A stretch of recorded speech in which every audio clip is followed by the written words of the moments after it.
Hello, everybody, and welcome. I'm Mythus Operandi, and this is a very merry Middlefest special episode of our Stonewalkers adventure. We'll go through some introductions, and then we're just going to have some fun with it. So let's start with you, Grogrin. We've got Grogrin playing Storm. Hello there. We've got Ipman playing Talanor. Hail and well met. We have Kaar playing Sun. G'day, hope everyone's doing well. And we've got Jamie playing Faz. Dib, dib, dib, dub, dub, dub. There we go. I mean, there's always a little bit of scuff. Let's just get it out nice and early. Well, what's everyone's plans for Christmas? Anyone doing anything big and exciting? Mum and Dad's place for 2 nights. Yeah, nice, nice. I'm not really doing anything special. I've just been sending out gifts to my friends who live out of my state, and I've also ordered some gifts for a coworker's kids.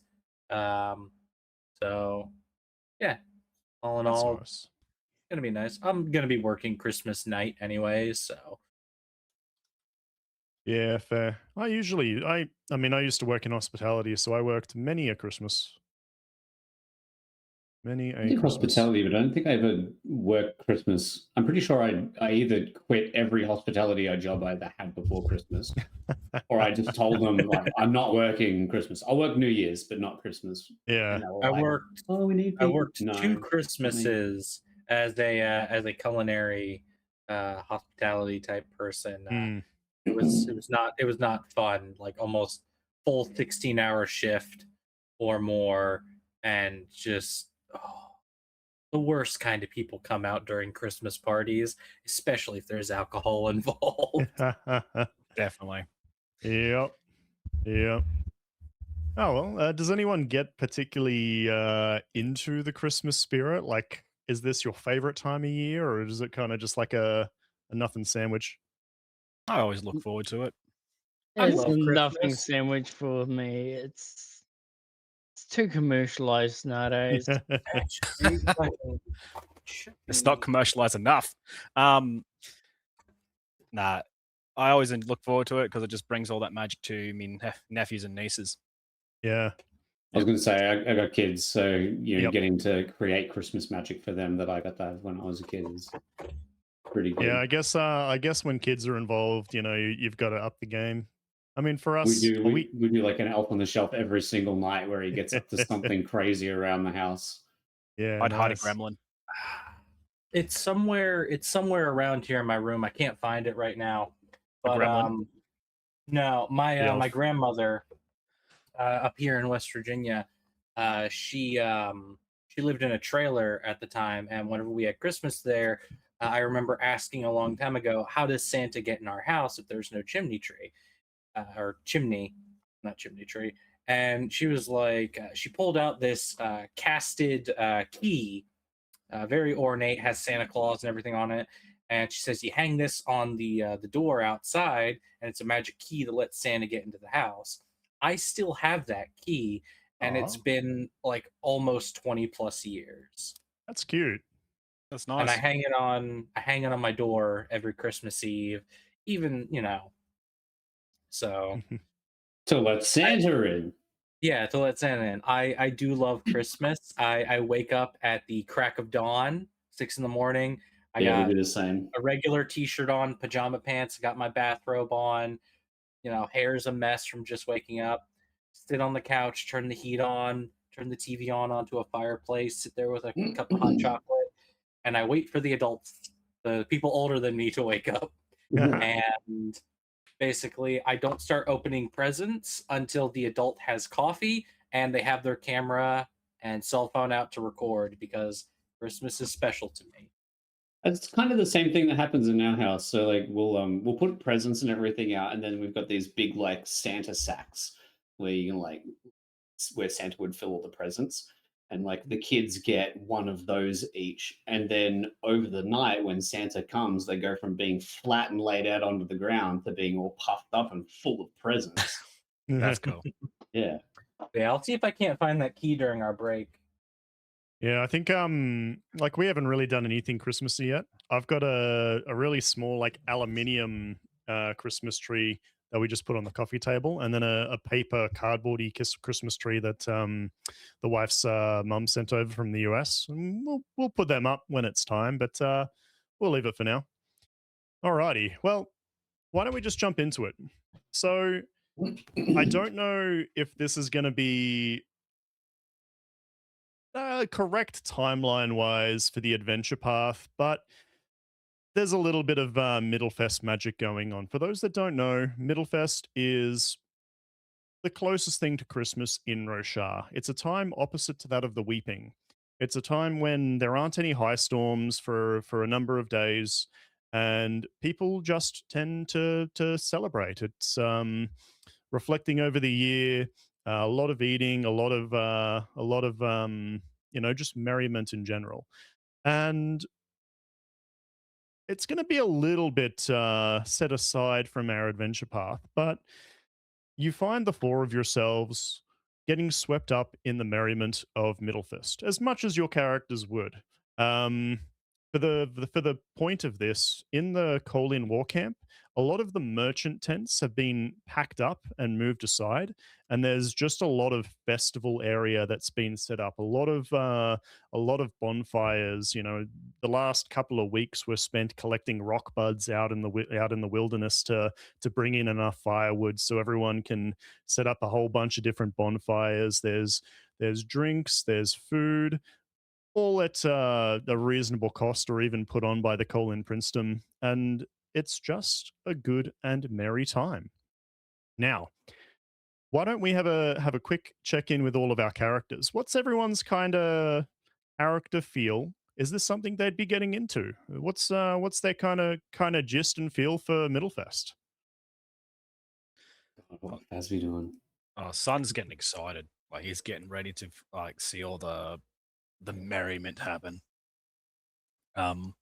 In particular, he's excited about buying some gifts. Oh yeah. There would have been plenty of time during the day to go out and get some gifts. Whether it's for people you're holding on to until you get back to the peaks or for your party. But what about everyone else? Just say you've had the day to do whatever you want. Leading up to this celebration where the four of you are sitting around your own campfire, just having some toasts, having some food, and having drinks, and making Christmassy or Middlefesty toasts. What about everyone else?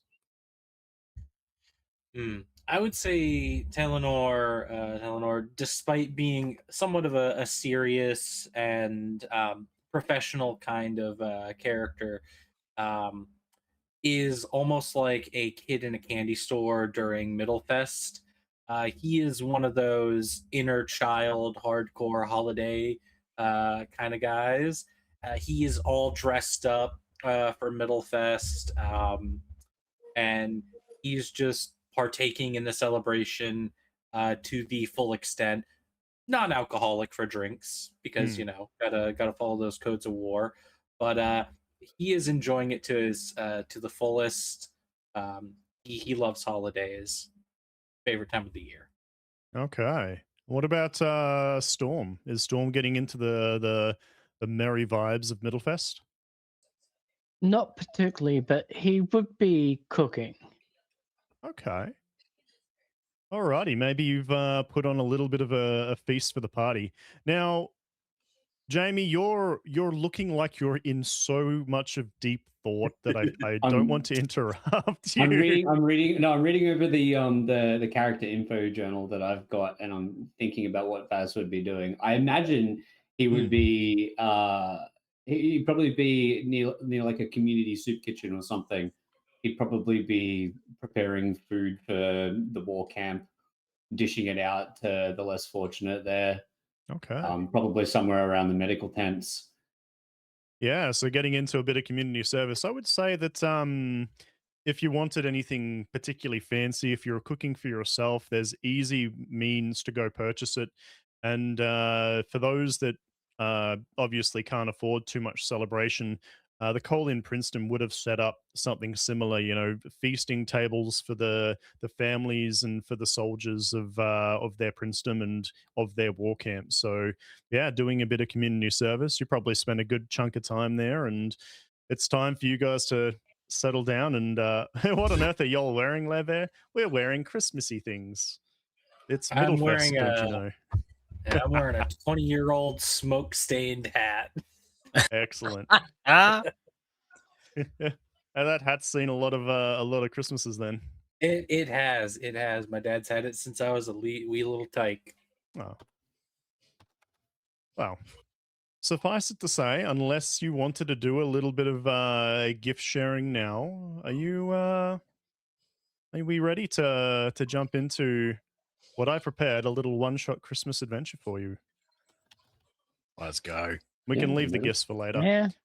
Let's cut to the bread and butter. So, the four of you sitting around, you've eaten your fill, you've drunk not too much at this point in time, or non-alcoholic if you're sticking to it, but the fire is warm.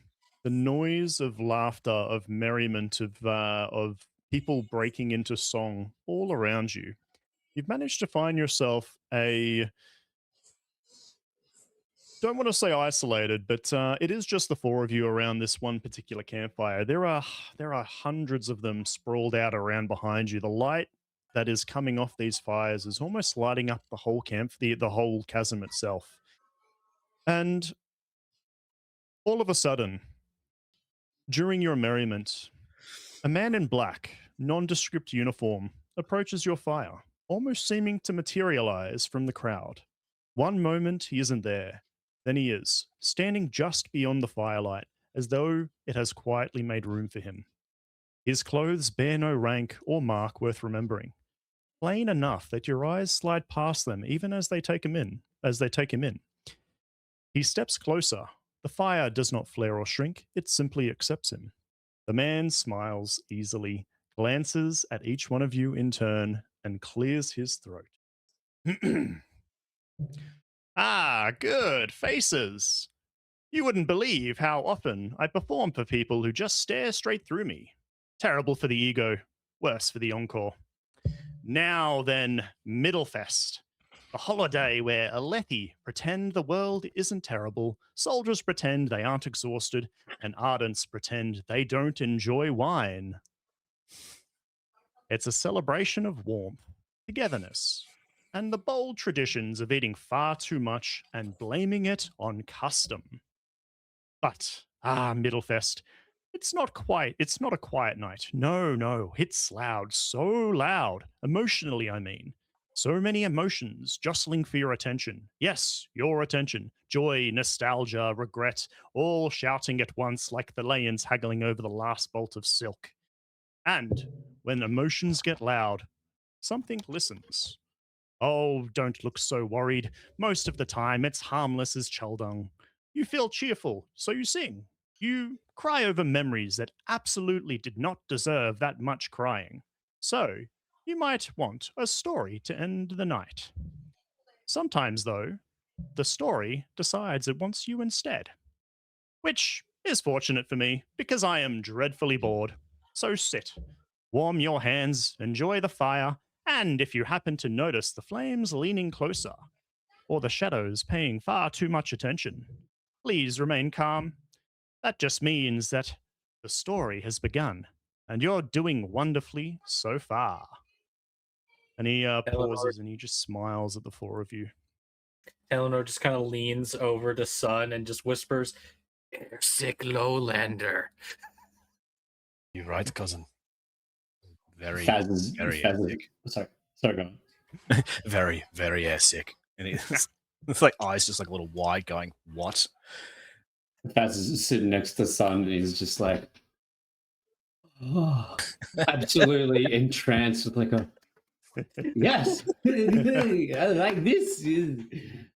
He Right up his hears alley. your comment about being an airsick lowlander, and he tolls at you. He turns towards you, a glint in his eye, and he goes, you there look like you carry honor like a weapon you're afraid to swing. Don't worry, stories adore that sort of tension. Now then, where were we?" And he starts like moving his hands, and he is looking at the fire as if he's warming them.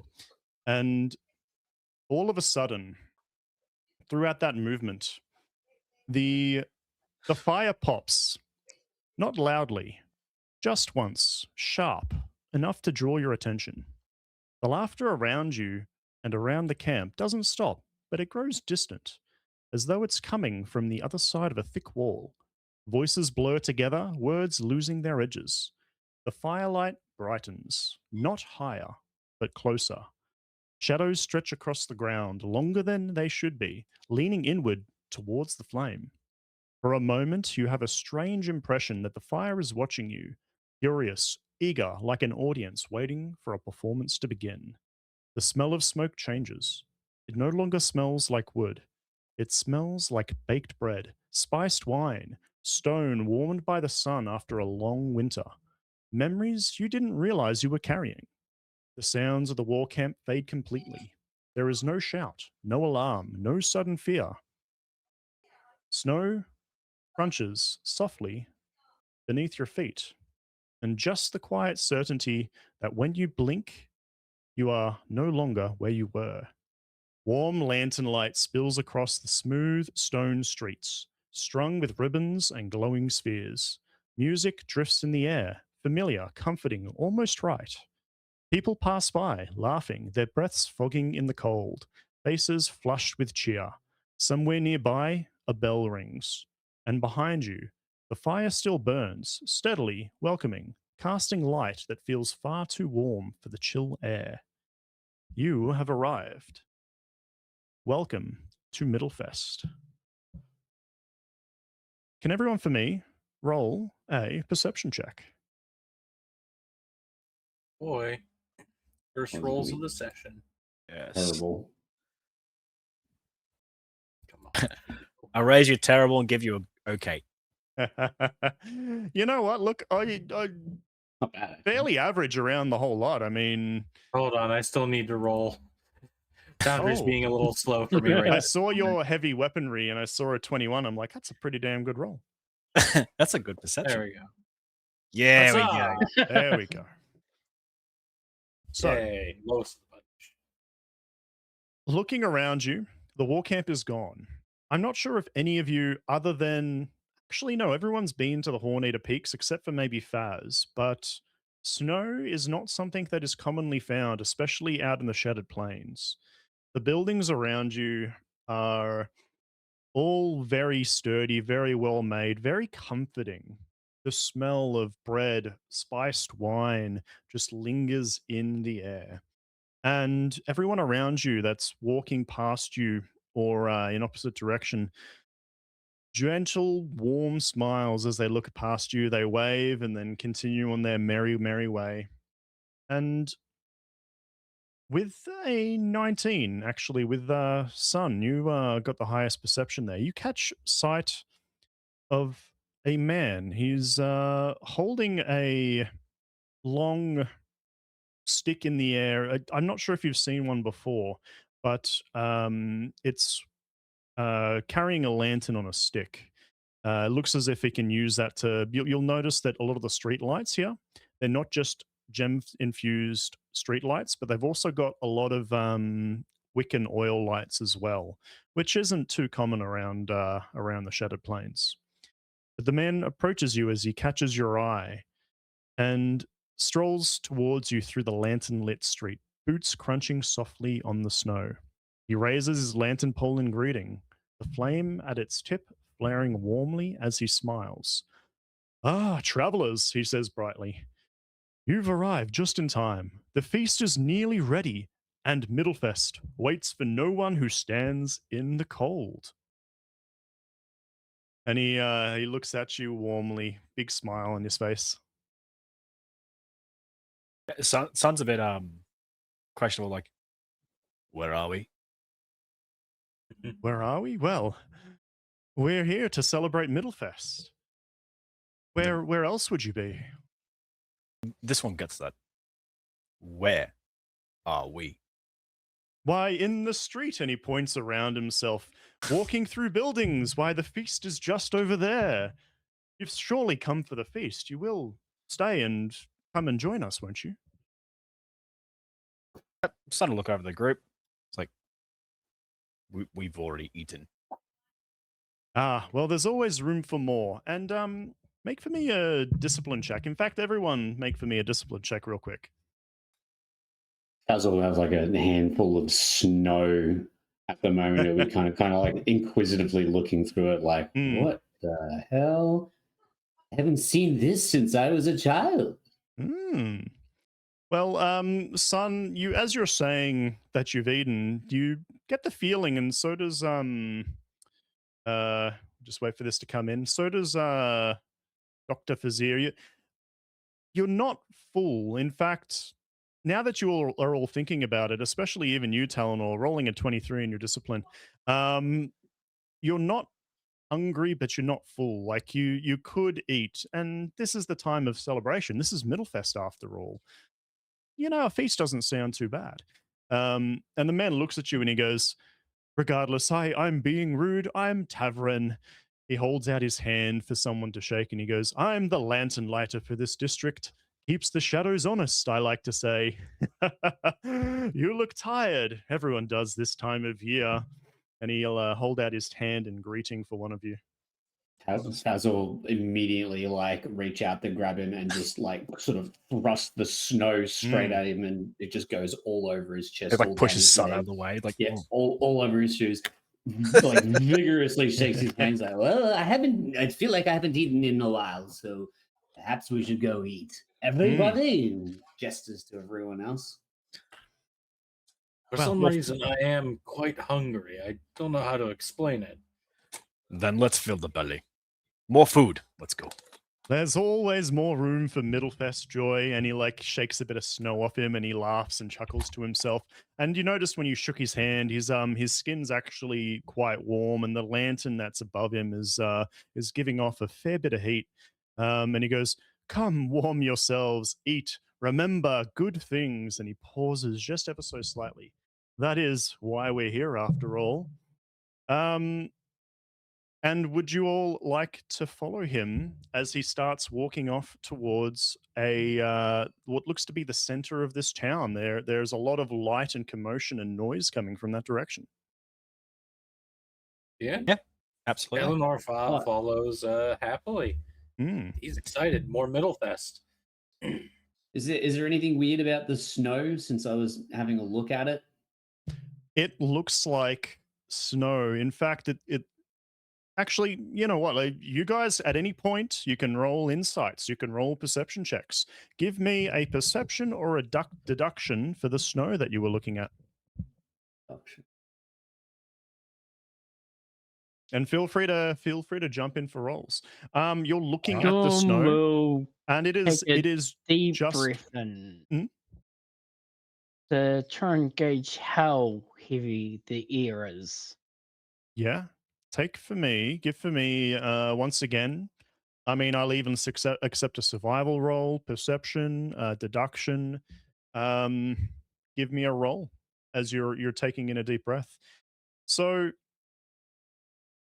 Dr. Fazir, looking at the snow and feeling it in your hands, it's cold, but the warmth of the lanterns, especially the lantern lighter's lantern, Tavern's lantern, your body's not feeling any chill. It feels comfortable. The snow looks perfect, just like if you've ever seen snow before. You know, just like it's everything that you remember it to be. And breathing in, Grogrin, looking around, the air is brisk, but it's not bitingly cold. Yes, there's snow around, but you get a feeling of comfort is the best way to describe it. Just taking in a deep breath, it's fresh. It's giving you energy. It's if anything, really getting you into the spirit of Middlefest. Tavern looks over his shoulder as he's walking towards the center of town, and he goes, the bell will ring soon. When it does, everyone gathers at the square. No one likes to miss the first song. You won't miss it, will you? Speaking of gathering, Sun at the moment, like now everyone's like sort of getting ahead of him. He's actually starting to roll up a whole like pile of snow into like a giant snowball. So you're on a street which is fairly swept. You could probably get enough snow from like the little runs of grass between the buildings and the street. It'll take a bit of effort because this area is fairly well kept and the street itself is swept quite clean. It's a nice stone street. But yeah, you could probably. He's definitely got to spend a little bit more time on this than he should. Mm. And he's going to collect enough snow to get like a good sized snowball. We're talking like maybe half a head size snowball.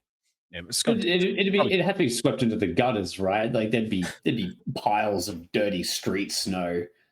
Well, no, there's piles of clean snow that's been swept to the sides. Yeah, preferably clean snow, but yeah, whatever gathers up into the ball, that's just consequence.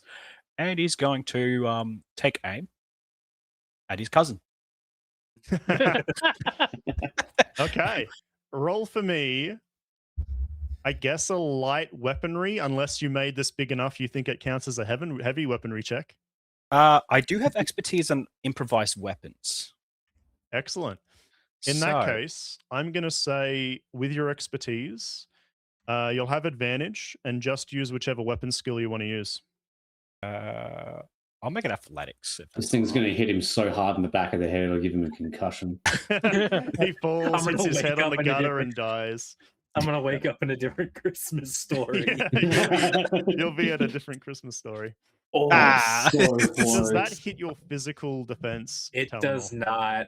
Basically, what happens is this snowball is coming towards Talanor, and he realizes it, and he quickly turns around, unsheaths his sword, and cuts the snowball in half.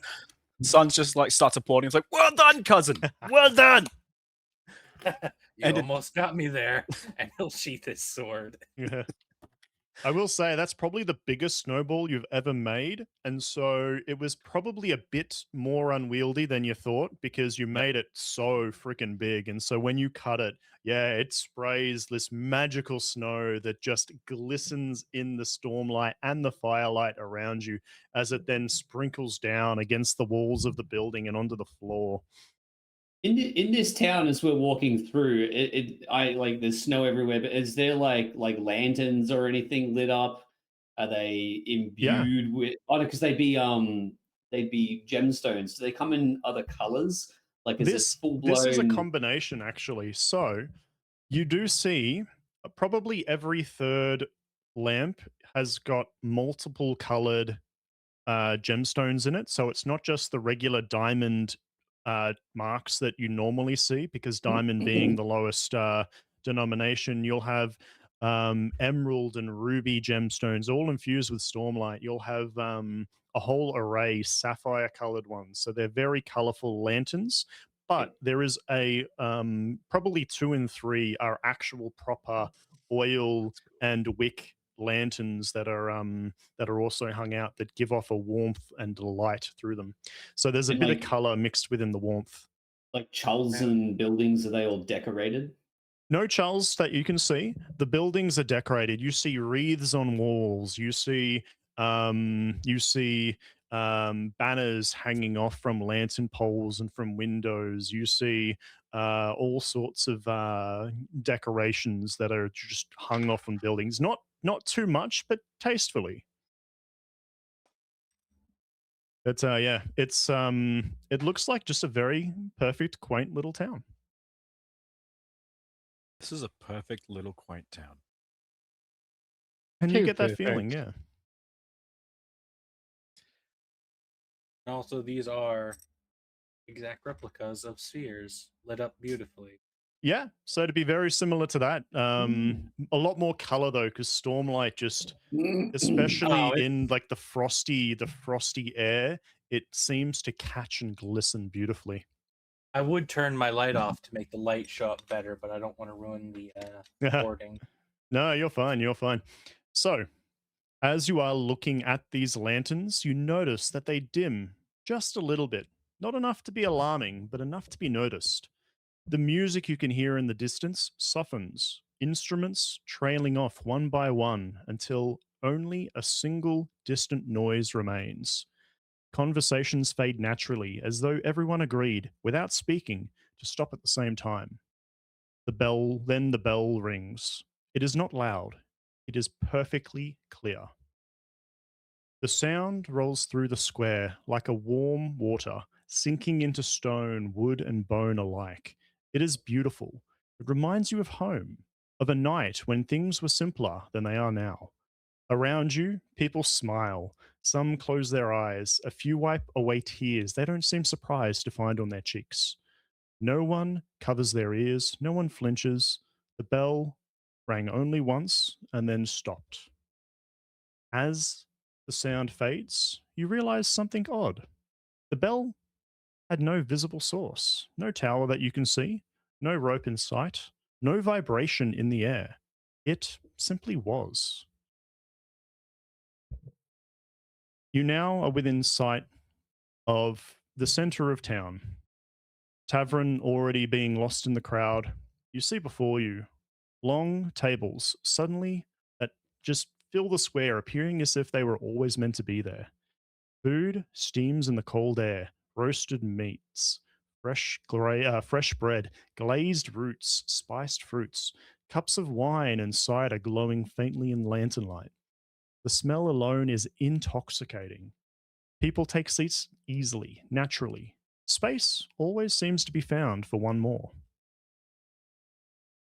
Feel free at this point to wander through, enjoy the festivities. If you want, you can roll any kind of checks that you like, but you've arrived at this feast. What kind of bread? Lavish bread mostly, but you Okay. also do see it probably isn't familiar to you, but I think Storm would recognize it. More fluffy bread that is there. So the lavish bread is kind of like pita wraps and that kind of stuff, which is what's common throughout Alethkar.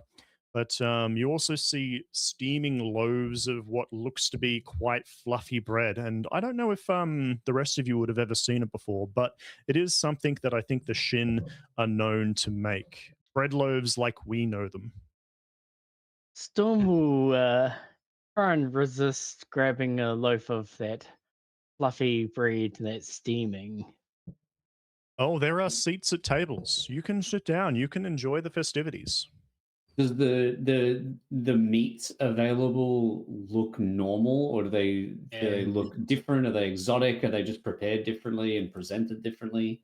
I mean, you can roll for me a check, but from what you can see, they all look normal. You've got chicken, you've got larger birds and poultry, you've got cured hams, you've got all There's sorts of bacon.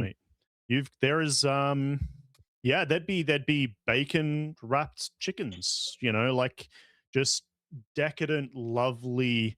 Oh, I'm getting hungry now. Food. Yeah, no. Talanor grabs a Yeah. plate and starts making himself a plate immediately. Just he is not questioning any of this in his childlike Mhm. wonderment brain. He's just like, it's a Middlefest miracle, and he's getting some of that weird, thick, fluffy bread. Just he is having the time of his life. He is gorging himself. Yeah, as you're collecting a plate, someone sees you and he pulls out the chair next to him and he goes, "Come, sit, come enjoy." Storm, your discipline check, was that to see if you held back on just Yeah, it diving straight in? was. Yeah, I mean, look, if you don't want to sit down and start taking up a plate, go for it. But it looks good. I mean, it's pretty damn tempting, but you can choose if you wanted to indulge. Dr. Fazir, it all looks like the most deliciously prepared meats you've ever eaten. And you've eaten at the Palace in Yarkaved once, and they had some pretty good food. This is like that, but served. Yeah. He sees it's- Talanor starting to load up a plate and absolutely loses his mind at what he sees. It just becomes absolutely uncontrollable. Basically stands next to him loading up as well. And then because I did so fucking low on my survival check, as he starts taking a chicken wing off, he just fucking gnaws on it and inhales the bone. Just Scooby and Shaggy level. Chicken shit goes all over the potatoes and he's got in front of him. Talanor just on the back. him on the back. And While he's being patted on the back and he's coughing, he's still getting food onto his plate. And Slow down. And absolutely everything, eating everything as he's going. It's And- just and full what about Scooby Sun? and Shaggy type shenanigans. Like, he's saying like his cousin go one way, and then Faz is like directly after him, just like starts shoveling food in his mouth. I'm just like, all right. He starts doing this. He starts with the wine. He just grabs like a couple of glasses, puts it like up to here, like holds it, and then just like gets a plate and starts like using it as a shovel to grab or like whatever he can, and then make his way towards the table. At this there- point, Storm will go around and make sure that everyone has something else to eat. Even the children, even the elders, everyone else. Look, Yeah. we stole all the food. No, we didn't.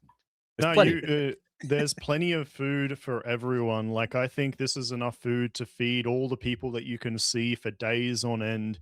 You've got elderly sitting at tables, chuckling to themselves and looking at the kids that are playing in front of a big fire pit that's in the middle of the area.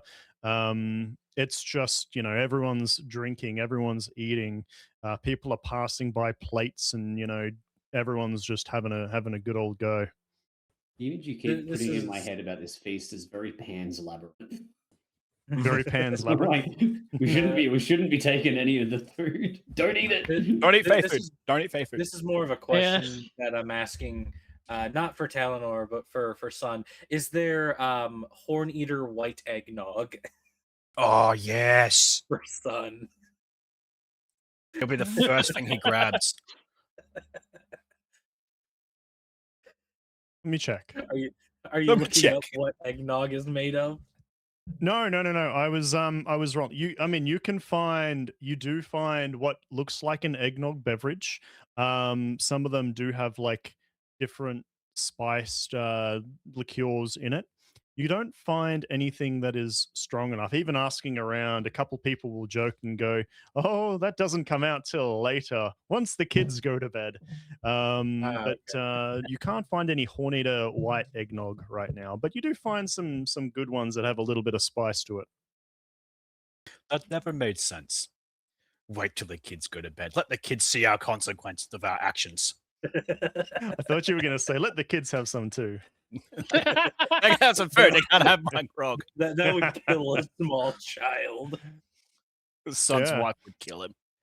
The one of the people sitting next to Euphaz just like gives you an elbow and offers you a cup of spiced wine, and he goes, "Ah, so where are you from?"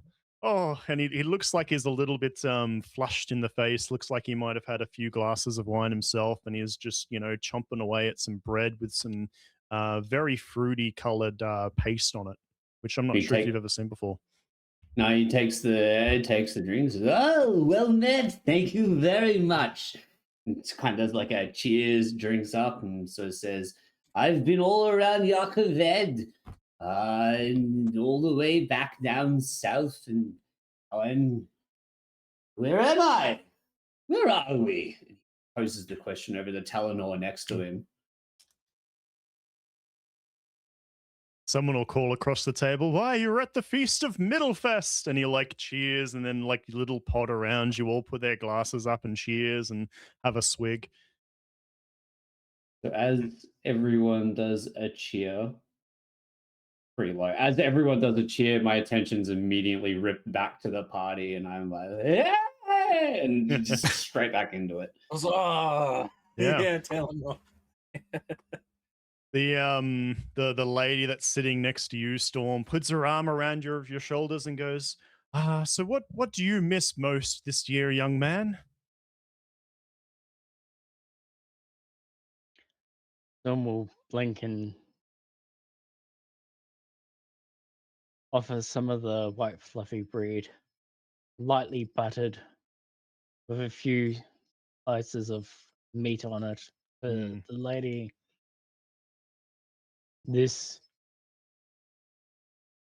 It has been a long time since I've had this.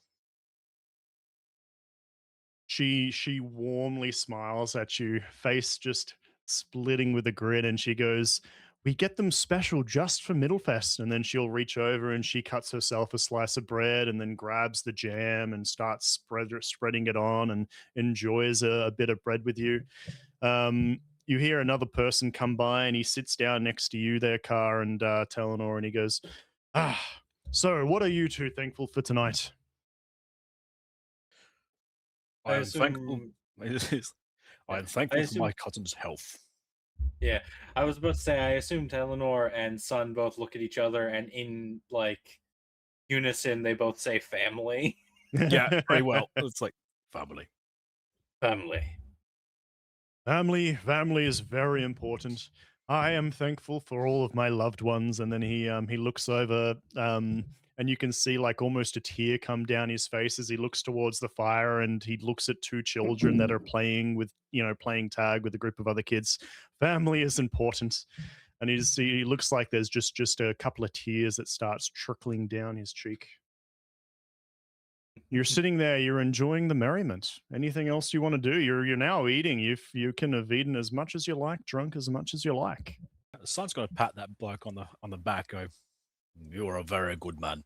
And he's like, just shuffle some more food onto that bloke's plate. To get up, there's an excuse for him to get up and get more food and drink. Yep. Yeah.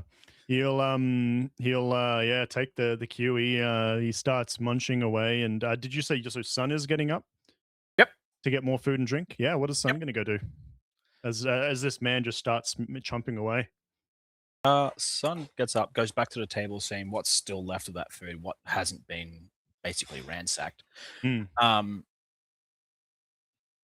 going to particularly look for one of his favorite treats, which is like smoked eel with, let's say, glazed with honey and with a sprinkling of like spices that are like cooked with, let's say, rock blood oil. Roll for me either survival or a perception test. They're both as terrible as each other, so I'll allow a deduction, but no, look, 7 is enough. As you're walking to the table, you know what you're looking for. You're looking for this eel delicacy, and your nose catches tendrils of the wisp of it before your eyes even lay sight on them. And just like in a Scooby-Doo cartoon, the smoke is trailing to your eyes, and you walk over to the table, and there it is. There's not a very big plate of it, but there's definitely more than enough plate for you and multiple others to share in it. Of this eel glistening in honey, almost sparkling in the lantern light that is catching on the glaze. But yes, you find a very big plate of it. excellent. So Sun's is gonna have at it. Mm-hmm. He's gonna take his fair share, leave a little bit for everyone else. Like, don't be too selfish. He's gonna take a good helping for him and Talanor. Grab a couple of drinks for himself because he knows his cousin doesn't drink. He's a little airsick, but and he goes back to sit with his cousin and his new friend, I suppose. Talanor's been in the lowlands for too long. Yeah. He was born here. Yeah. Any other delicacies or any other thoughts of people want to do? As you're looking for the eels, Faz will see Sun get up, and he'll kind of like look around. He'll get up from the table and sneakily kind of step back next to the where the snow would be piled up. Nice little snowball. Walk over next to Storm and then just lob that shit straight at a kid. Oh no. Okay, roll for me something. I'll let you choose something relevant. I mean, I don't have. You could pick light weaponry. You could pick perception. You could pick survival to see how well you made the snowball, because that'll aid in how well it travels. I'll say this: I'll be picking a kid or like a group of kids that are close by, but like not so close that I don't have to aim. Like I can just whip it at them. Yeah, so as they're running past you, you do a drive-by. Yeah. And Storm sees this, he's gonna try and slink away so that all the blame lands on Faz, Yeah. regardless. And that's I my perception check to say, like when the kids look over at me, and like it was him, and I'm pointing at him, sitting down next to the woman. well, with an 11, that is enough to hit the physical defense of a child. Oh no, And that's so, that's yeah, that's to you- deceive them into thinking it was him, not me. that was the that's a deduction. Do you want to give me a deception check? I did the wrong one. No, deduction will be to hit the kid. Will give me a deception test. Just a sec. There's Okay. stealth and thievery. I don't think there's deception. No, I didn't mean There to. is deception Oh, there is above insight. I didn't mean to roll deduction. That's okay. Oh no. It was me. No, it was him. It was You terrible, bad at it. you managed to clock a child, and he like falls on his butt, and a few friends just start laughing and then pointing over at the two of you, and they can't tell which one of you threw it. With your stealth, they do spot you, Storm, but they don't know who threw it. They just knew it was you. And then the kid on the ground just starts chuckling too, and before you know it, he's scooped up some snow as well, and just chucked it chucked it back at the two of you. It sails well over your heads, and then the kids all just start playing a snow fight with each other, and the occasional one comes off in your direction as well. I'll kind of like, as that sort of starts to happen and like, the snowball whizzes past, I'm like running to the end of the table, collecting snow at the same time, and then hiding behind a tree and just getting into the snowball fight with them. Yeah. Yeah, look, the merriment goes on, for a good chunk of time. Everyone's eating, everyone's enjoying. Baz gets into a snowball fight with some children. The fella that's sitting next to you is now openly crying, looking at his kids having such a good fun time. And as you're taking a sip of the wine that you passed to both Talanor, you brought two wines back, one for you, one for Talanor, and obviously you're drinking Talanor's too. Yep. You lift your cup again. The taste changes just for a moment. It tastes like a different night, a different table. Someone who should be here isn't. Nearby, you see people grow quiet, not sad, just still. One softly says, "It's good you're with us tonight. This is the gentleman to your side." And across the table, someone else adds in, everyone should be together. Can everybody please roll for me a discipline test? Mm.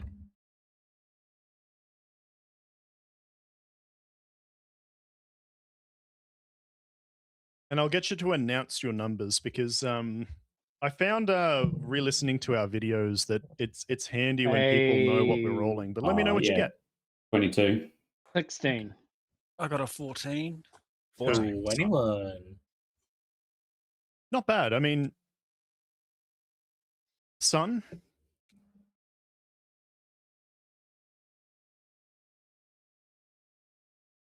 the comment was, everyone should be together. It feels right to you. Leaving feels unnecessary. Why would you want to leave? Storm, Faz, and Talanor, you feel a sense of pressure. It's very subtle, but it's there. You can't quite pin what it is, but you do feel a sense of pressure around you.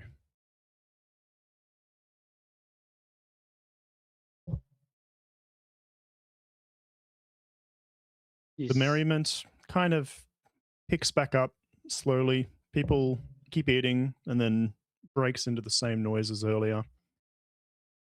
What do you guys want to do? Basil, after the snowball fight kind of dies down, he gets his feeling, or kind of walk. What's around the table? There's it's all streets. Yeah, so there's it just breaks off into like streets that go into the town around you, but there are multiple tables where people are sitting, and there's like a few very large banquet tables where all the food and drinks are, and in the center a nice big bonfire. But there are streets that go back into the town that's around you. Hmm. Yeah, you look into the fire. It's fairly big fire. You know, it's made for a big festival like this. It feels warm. It feels welcoming. It feels comfortable. Is everybody else still just sitting at the tables? What else is everyone doing? Hmm. Sun seems to be getting caught in some type of contemplation with himself after the Mm. comment that everyone should be here. Mm. So it's like sort of like just frozen, like in mid eating. Everyone Takes should another sip, be here, but but still contemplating. there are other places that we must be. Here is for the celebration, for the enjoyment. Perhaps after our work is done. Yeah, Storm, you do remember you had a mission that you guys should be doing. You've already been at the Shattered Plains for a period of time. You don't quite know where you are now. But with your discipline test, you do feel like, you know, it's what is the harm in celebrating Middlefest? The whole world seems to, at least the war camps are right now. Are you doing anything on that, or are you gonna sit and still with your bread? We'll try and look for the guy that led us to this table. Yeah, you see Tavern over at a table. His lantern is leaning up against a chair that's behind him, and he's just sitting there talking and chatting with a few people. Hmm.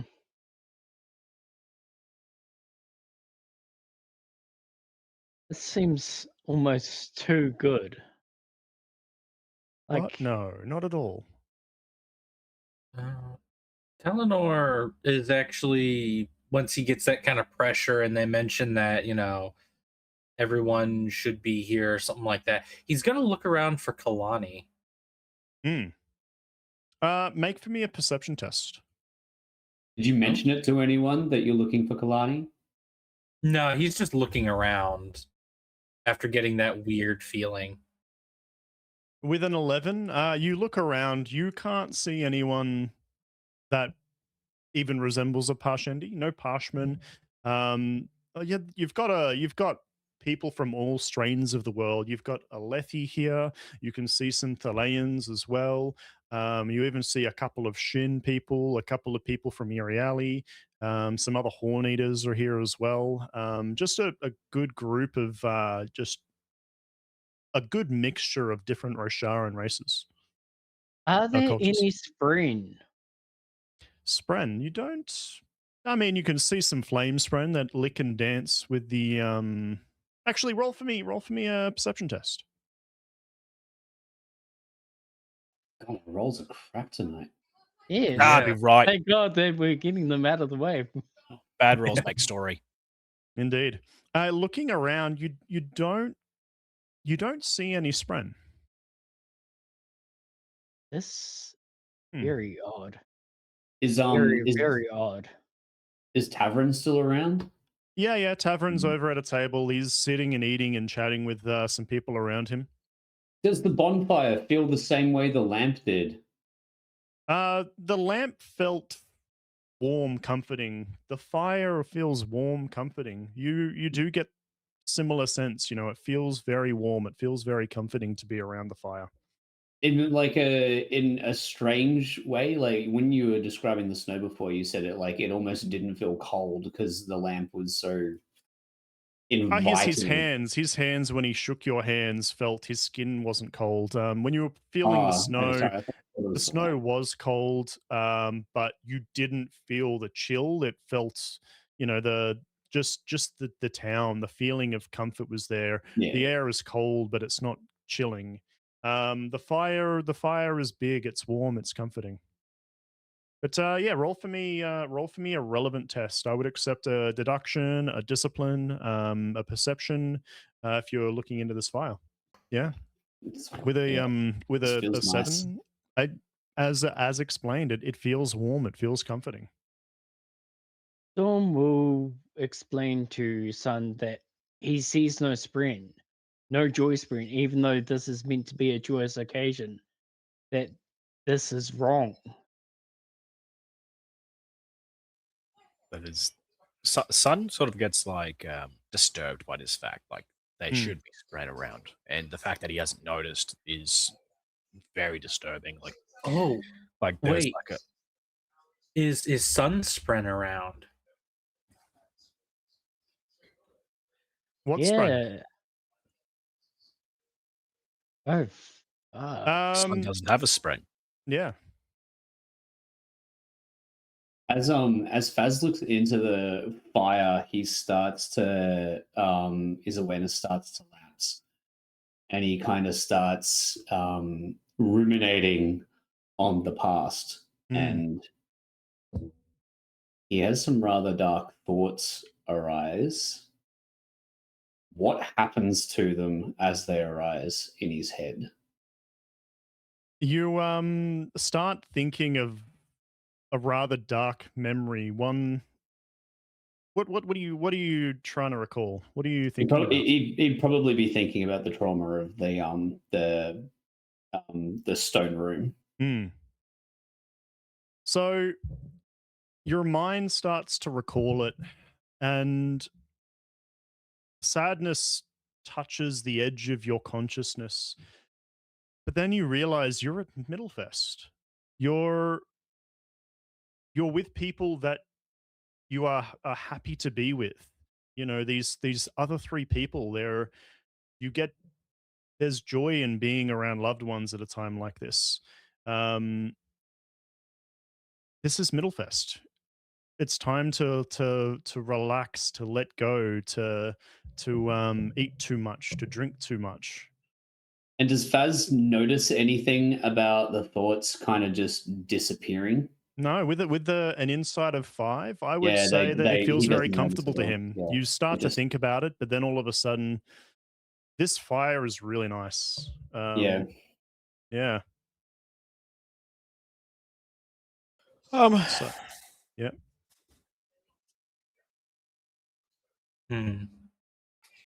Don't know what to do. Sorry, I'm having a moment. Yeah, no, like coming out of the game, I got the feeling that something's not right. But our rolls have been so bad that every time I like try to figure it out, it just pulls me back in.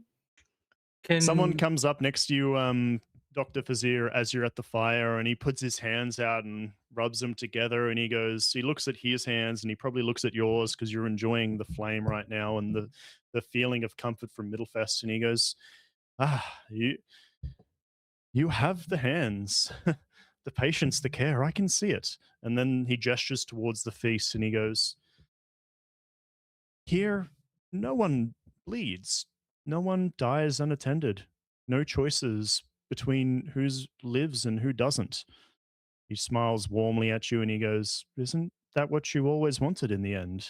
And then as after he moves his hands back and forth, he takes a step away and walks away from the fire, just smiles back at you and then walks off. So Fazil, he's thinking about him, and he's trying to figure out why he feels so good when something feels wrong.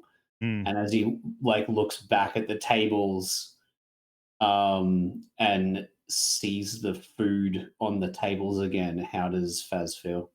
Roll for me a discipline or a insight test.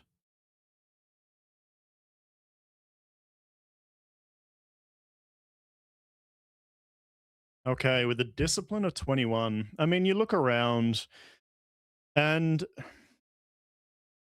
you get the feeling he was making comment on noticing steady hands and noticing the hands of a surgeon. His comment was a little bit unusual. You look around you and everyone seems healthy. Everyone seems fit. There's no one showing any signs of illness. And then you start to notice that healing is not required here because it doesn't appear that anything needs healing. It almost feels like avoidance to you. It looks like this area, this place, a world where suffering has been erased, not answered. And it sits in the back of your mind. So when he realizes this, he's going to look to the closest person near a fire and gently sort of tap them on the shoulder and say, excuse me, If you wouldn't mind, where is your local infirmary? It's an older woman, and she turns around and goes, "Oh yes, infirmary. Well, there's the good doctor. He is just over in town. He helps people that need it, but you know, he's more there for. Well, I don't think he gets much work these days. It's always good to have a doctor." Hmm. And then Faz will head back to the tables, start walking back, just thinking about what he's been told. Mm. And what about the other three of you? Oh, thank you, kind lady. And She'll he's not smile rude. at you He's with not a big rude. toothy grin. He's waving by. Storm will try and gather his will and step into a fire. You'll try and what? Storm will gather his will and step into a fire. Into a fire. Hmm. Well, there's the big fire pit in the center, and Yes. that's the only fire that's around. I mean, as you walk towards the fire, there's a person there that stands in front of you and goes, "My, you wouldn't want to get too close. It's not good to get too close to the fire. I mean, you wouldn't want to get burnt, would you?" And he'll just stand there smiling at you. I do not think it is possible to get burnt here. Okay. Baz will see this turn to Storm, and as he's like walking past, we'll pull him aside and say, "Something is amiss here. Why do you wish to step into the fire?" To test this place, whether it Perhaps, is of the mind. perhaps something more discreet. And he like taps the knife on your side. Some will nod and kind of allow the knife to be kept more firmly into his skin. It hurts. If he pushes hard enough, it'll cut and you start to bleed. How far do you push it? How far do you want to test this? Oh, so I was sort of saying like tapping the knife in his scabbard, like Oh, I like thought you were tapping a there's a blade better into him. way to test this than like walking into the fire. Hmm. So No, you're no, gonna like you feel it, and like the man who was going to stop you, he's wandered off. If you do walk closer to the fire, it's warm like a flame would be. You could get closer, and if you put your hand into it, uh, depends on how much you want a discipline test. I'd need a pretty high discipline test to see if you stick your hand all the way in. But yeah, look, it gets hot enough that you don't want to get closer and into the fire.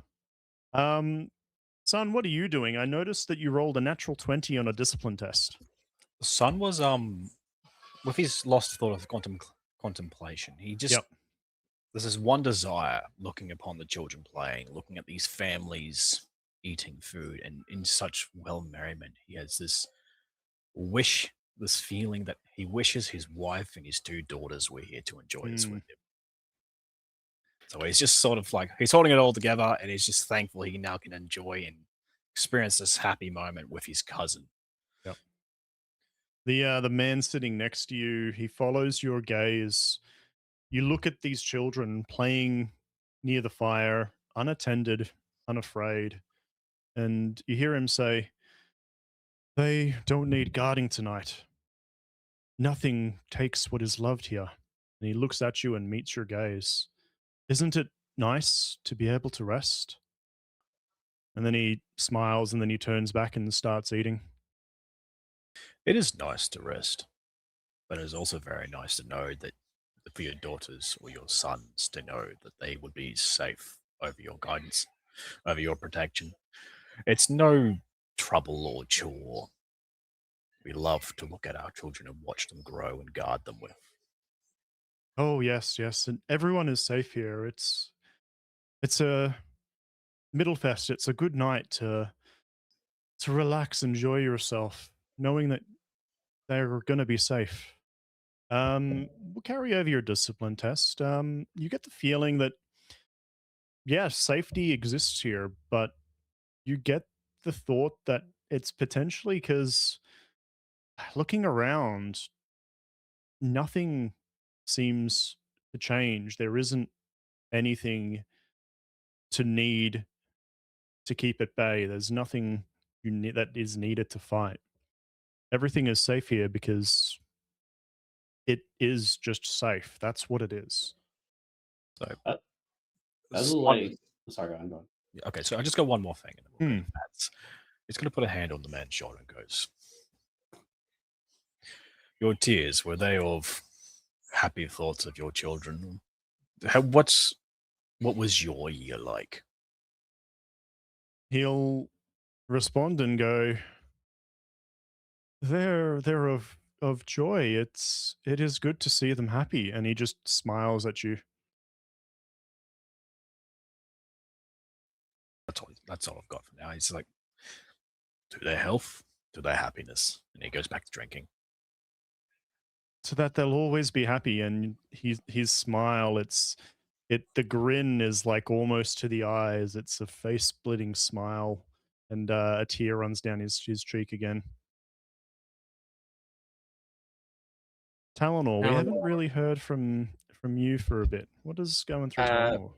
After he kind of sat up and started looking around for Kalani, he kind of blinks and thinks for a moment as he sort of remembers, after remembering Kalani, he also remembers the past like few days that he's had and how he's a little bit perturbed by the fact that he's feeling so positive and so good right now, because over the course of like a week he has at least like four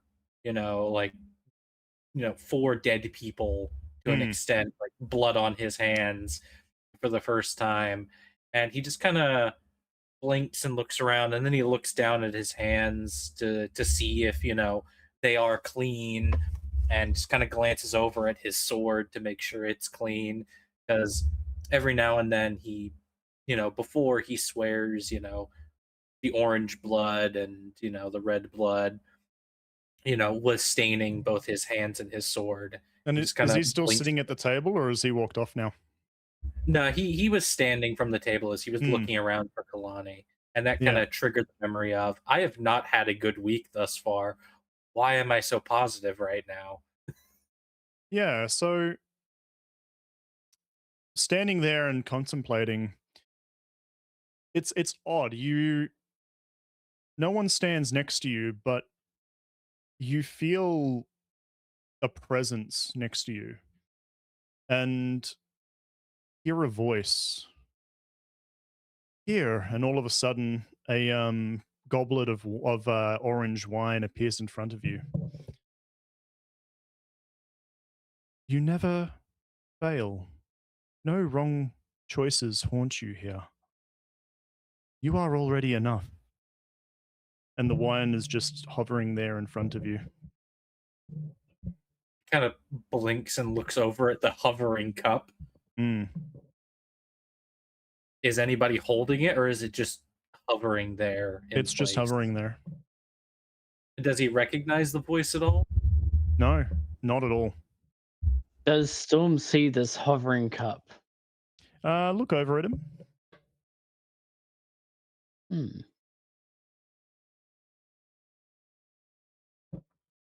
Hi, girls. Yeah, look over him. Do you take Sorry, the cup, guys, don't get Talanor, or is it angry. just you're going to leave it there? He somewhat narrows his eyes at that, and he almost stumbles back a little bit because the words of "there are no bad choices here," that type of stuff. He just kind of narrows his eyes, stumbles back a little bit as he's remembering, well, one of Talanor's obstacles, or his main obstacle is self-doubt. So he's kind of doubting those words as he thinks back to the many mistakes he's made over the course of the start of this adventure, failing Tezo, killing the Parshendi, and even further back to the loss that took his mother and father from him. Yep. As these memories are starting to hit him a little harder now. You stumble back and you blink, and as you blink, the goblet's gone, but so is that feeling, that presence that you felt next to you. Storm, when you looked over, you didn't see any goblet. You just saw Talanor stumble back and maybe look around a little bit in shock. Talanor is starting to breathe a little bit more, almost in a slight quiet panic, as he's just kind of looking around trying to find a familiar face that isn't his companions. There has to be somebody else here, because they were just in the camp. As things are starting to finally, his childlike wonder is starting to fade. Yeah, you look around, you can't see another face that you recognize. They're all strangers to you. And as the four of you are there, probably no longer so much partaking in the food, you notice that people seem to have stopped eating and the music slowly quietens down. This time, the bell doesn't ring, not again. Instead, someone begins to sing. Single voice, soft, untrained, familiar. Another joins in. Then another. Then the song spreads naturally. The song.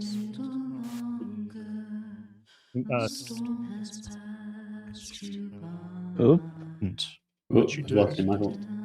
You shouldn't have lost me. Hello. We can hear the music, but we couldn't hear you while you were talking, man. Can you guys hear me? We can hear you now. Yes. Oh, what was the last thing you heard? It was right when the music started, you started cutting out. Interesting. It shouldn't have. Well, you hear a song in the background. Another voice joins in, then another. The song spreads naturally, no conductor, no signal. You know this melody. You shouldn't, but you do. Stay a little longer. The storm has passed you by. Lay down your burdens. The fire is warm and kind. All who are weary, all who have borne the night, come sit together and let the dark lose sight. Everybody around you has taken up verse, and I'm going to need everybody to roll for me a discipline test. +5 in this, and everyone has been bad. Oh, Oh, damn it. Storm, save us! No. This is terrible. Oh no. The song is soothing. The idea of not singing along feels rude, wrong for you, Talanor. In fact, you might even feel compelled to break into verse with them and join them. Dr. Fazir and Son as well. It feels rude not to be singing along with everybody. Storm, however, you can tell the song actually feels to you more like pulling, not quite soothing. It's feeling like it's pulling you to join in. The song begins to fade, with everything going quiet and still. As the final note fades, the fire begins to surge, not upward, but outward. The warmth intensifies suddenly. NPCs lean closer, smiles stretching far too wide. Someone looks at you and whispers, "Sing, it helps," as they begin to break into the exact same song, the same verses. as the song picks up again around you. Storm Fire will cracks. say Not- in reply, Mhm. I cannot pass myself by. Getting into the song. The fire cracks, not like wood breaking, more like stone. Beneath the flames, you glimpse something else. A deeper glow, a pulse, as if the fire is not burning fuel, but feeding. The song, which is now resumed, is now louder. With every voice added, the glow beneath the fire begins to grow. What do you do? I would accept things like a perception test, a lore test, deduction, discipline. Explain to me what you're doing. Everyone is singing. The music is getting louder around you. The fire is growing. Actually, I'd like Sun to make a leadership test to try and pull his cousin to him, draw him away from the song, from this surging light, because it seems to him unnatural. Depending on this test.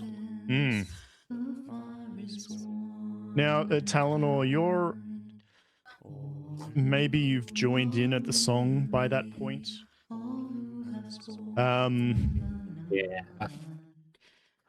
Sun grabs your attention, and it's enough to break you out of the song, out of the trance, just for a moment. And then someone looks at the two of you, stops singing, and then says, "If you stop it, it will go out."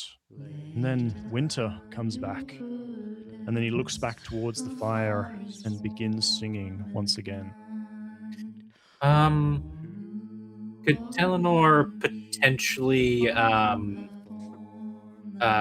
using is this an endeavor type situation, I'm assuming? Oh yes. So would what I be able we to might use actually do is, I'm going to let you all think on that a little bit. I reckon now's a good time for us to take a mid-session break, because I think this. Who knows? Depending on what you guys do next, it might go very quick. And I'll be honest with you, I've got to go to the bathroom. So why don't we take a short 10-minute break? We'll have a think about what everyone wants to do. We'll take this as our mid-session break, and then we'll go from there. Is everyone okay with that? Yeah, sounds Yeah. good. Sure. Yeah, I've got a to decent think about idea this. of what I want to do, but I've only got one idea. Yeah, have a think about what you want to do. I'll tell you now, however. Yes, we are going to be going into what is called an endeavor in the Cosmere RPG. However, there are so many different layers on how you can approach this that I want you to be as creative as you can. Have a think during this break what you want to do. There are multiple ways to finish this story.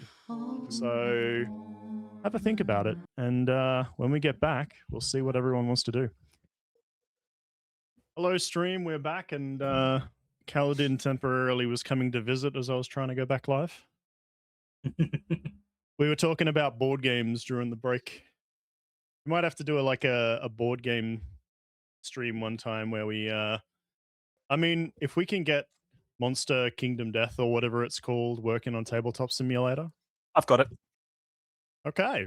Maybe we can do we should see if we can get them Tainted Grail on Tabletop Simulator. I also want to challenge you guys to a 12 YouTube hours of duel. Tainted Grail stream. Too good. We play until you finish it. Tainted Grail is really cool because it's a board game where it actually has like a save state where you record the tiles that are on the map, you record everyone's equipment, everyone's gear, and in the box itself, it's got the old floppy drive disc symbol where you put everybody's character sheets and all that kind of stuff. And it's supposed to be a campaign where like it takes you multiple 8-hour sessions to finish a single campaign. And if you die, you could play like easy mode where the Lady of the Lake saves you and you can like save scum it. But if you die, the campaign's over and then you've got to start again. We've played for like 30 hours and we're still doing the first ever game we've played. It's nuts. Yeah, I reckon we're like halfway through, maybe 2/3 of the way through, if that. I'd really love to kick y'all's butts at card games, though. Play some Yu-Gi-Oh. Yeah. Magic. Well, I've played Magic before. I have. at the last PAX, the Dwarf Down Under and I really got into the Digimon card game. That's fun. That is fun. Oh no. He found a way we can play it online, so maybe we'll have to do that sometime soon. Oh, all right. Well, let's just settle back in. So, welcome back. We're back in after our break on the Twitch side of things, and we're probably going to keep this as one YouTube VOD, so this will just be the halfway point for all of you. We're going to go around the table, and as I explained earlier, we are entering what is called an endeavor in the Cosmere system. There are multiple ways for you guys to overcome this obstacle, and there's no wrong way, but while I've prepared multiple different avenues for you to go through, I'm also happy for you to keep me on my feet and do something completely different. However, yeah. Would we like me to repeat the last little bit of narration, and then we'll go into you guys working out what's going through your heads and what you're going to do in the instant? I'm happy to jump straight into it. Yeah, I'm happy to jump straight in. I cannot wait to see what Faz has in mind. I kind of want to do a lore check on the song and see, because you said that we all know the lyrics, but it feels like we don't know what the song is. So I want to do a lore check on the song and see if there's anything I know about it at all. Oh. At least you didn't roll a one.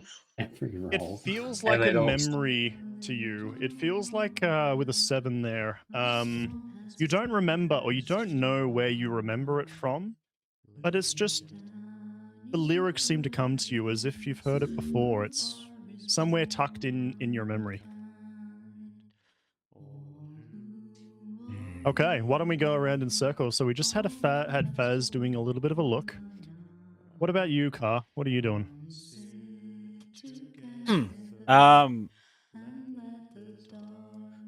Sun wants to block out this song that he's hearing, but the concourse of notes from everyone around him is a little overwhelming. Mm-hmm.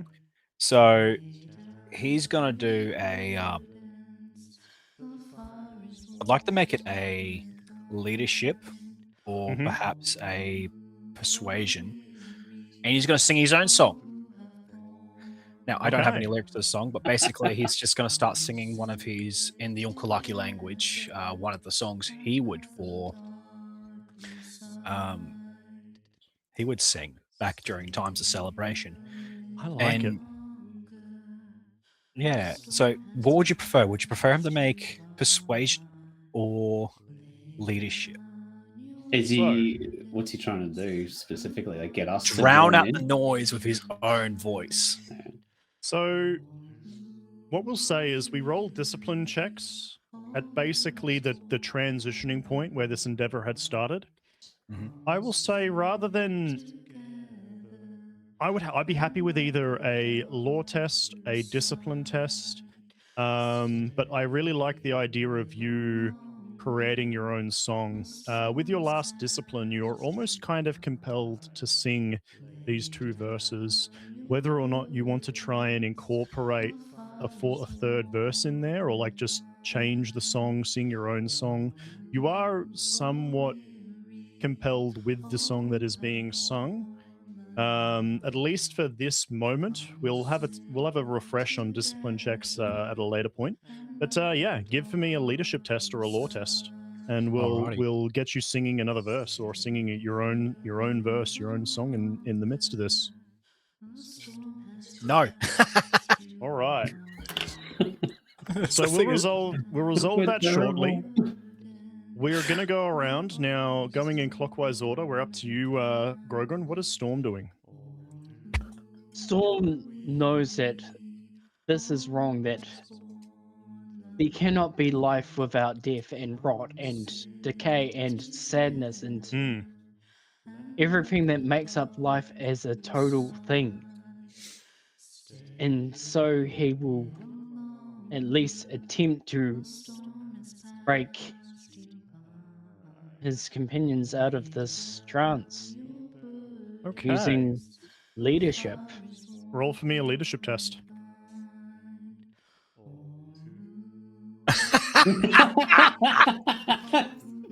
That's not happening. You're looking at your companions, whether they're subconsciously humming along with it. The tune seeps into your consciousness, and you start to hum along as well, and then you snap out of it, but it's not enough to rally your companions. Now, as the four of you, you've got your own autonomy. If you want to completely shut your brain off to it, like, it's not a compulsion in like a magical sense. It's like an earworm. It's a catchy tune. You can't help but go along with it, but I'm not forcing you to stick to it, and like, I'm not saying you're all stuck in this song. It's not a compulsion like that. You can't break your friends out of it, and your words kind of get drowned out. Storm's words get drowned out with the song that's being sung.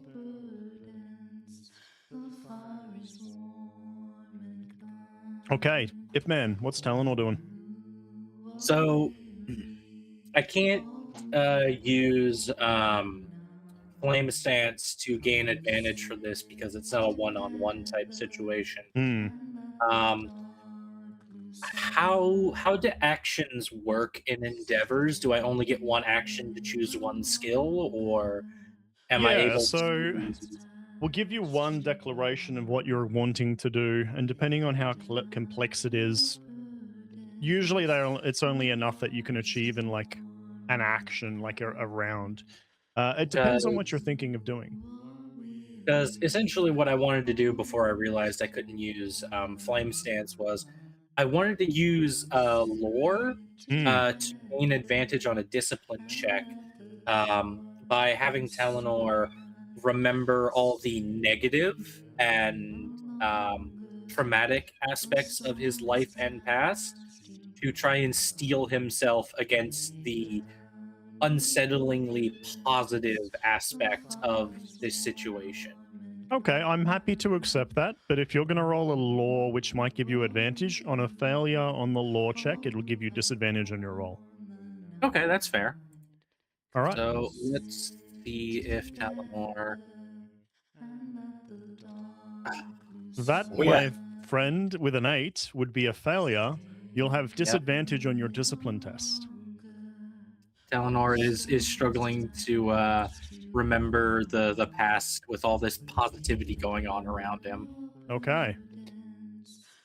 With a 10, that was apparently at advantage. My bad. So that's okay. 10. We'll take the 10, which is your disadvantage. And what were you trying to? You were trying to mentally break away from what was going on. Yeah, he was basically trying to remember all the negative aspects and traumatic stuff that he's gone through in the past to try and get rid of this unsettlingly positive feeling that's kind of forcing him to sing almost. Okay. As you're trying to do that, you get the feeling come over you again of warmth, of comfort.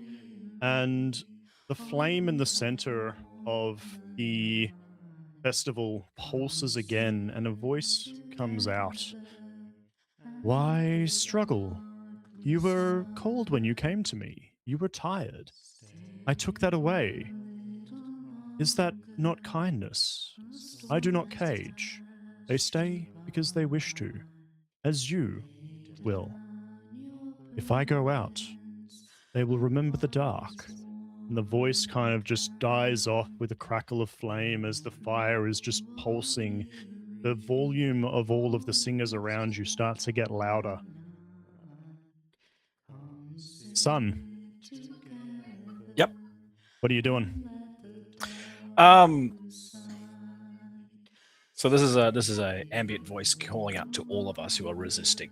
Yeah, you get the feeling it's coming from the flames. It's where the central noise of that voice is coming from. Not to be a pain, but can we circle back to Sun? Of course, we can circle back to Sun. Okay. Az is gonna like Baz. notice that everyone is starting to feel uncomfortable, and he's having memory problems. He recognizes, like he would sort of be like, what was the last thing he did?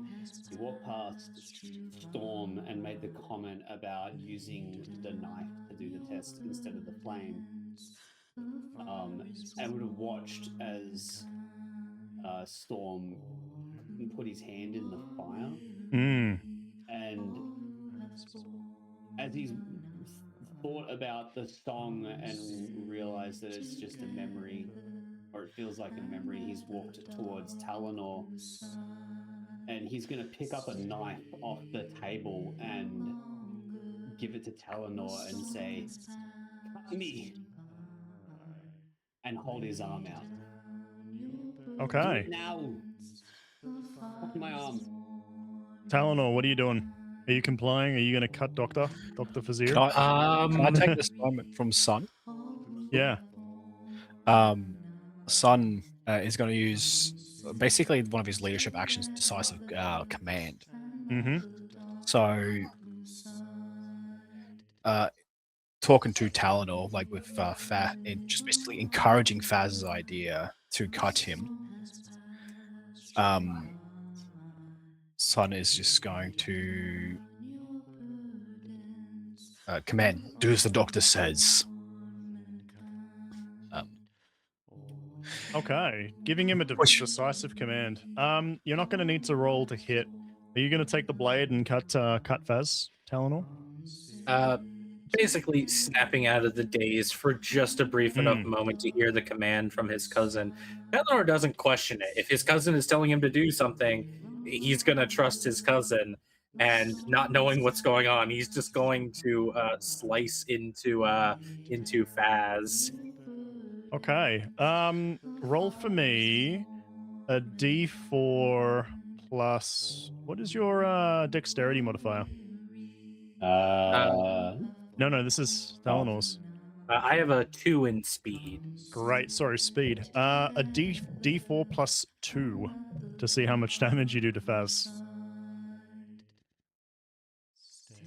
You don't need to roll to hit. He's offering it willingly, but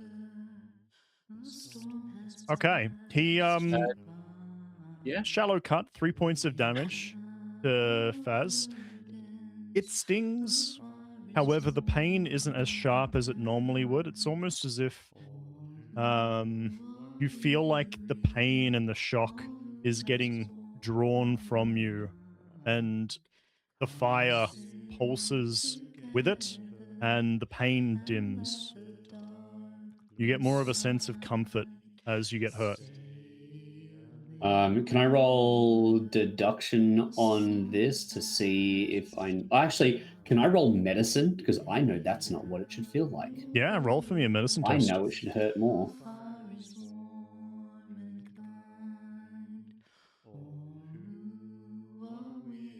Okay. Oh, finally. Good roll. Good roll.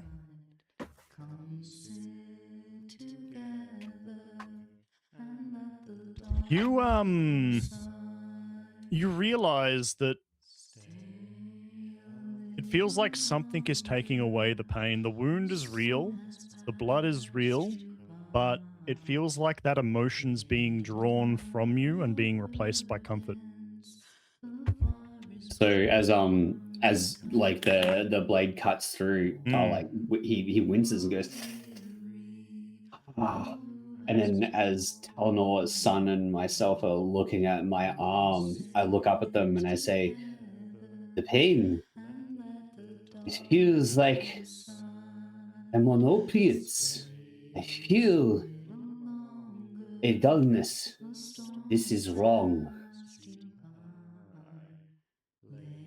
Okay. What about you? What's Storm doing, Grogrin?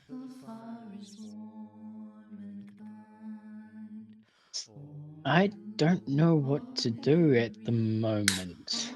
Cut him again. Oh. Stab him this time. Don't just cut him. Maybe a sling will be different. Fire loss. Yeah. Grogrin a little bit frozen in indecision. Hmm. As another round passes, the singing Oh, gets louder. my turn. Oh, you haven't. Well, no, you cut. You had a combined turn. Oh wait, I didn't know that. That's Yeah. okay. That's okay. Oh. It's the I'll cut him music next time. continues. What are you doing now, Talanor?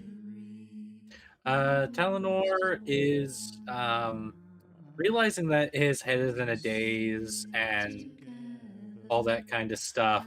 He can't focus on the negatives, and it's only forcing him to think about positives. Talanor is going to do the one thing, the only thing that clears his mind. Mm-hmm. He is going to step in front of the fire, like basically in the center, and he is going to start practicing a kata to try and clear his mind and escape the influence, hopefully. Okay, give me a discipline or a weaponry test for your kata. We'll do weaponry. The motions come to you naturally as you break into it. The singing around you, you notice one or two people. One of them in particular looks like maybe like an older veteran. He's got a couple of scars, but looks fit and healthy. He notices and sees your movements, and his voice falters for a second, and then he shakes his head and he gets back to singing.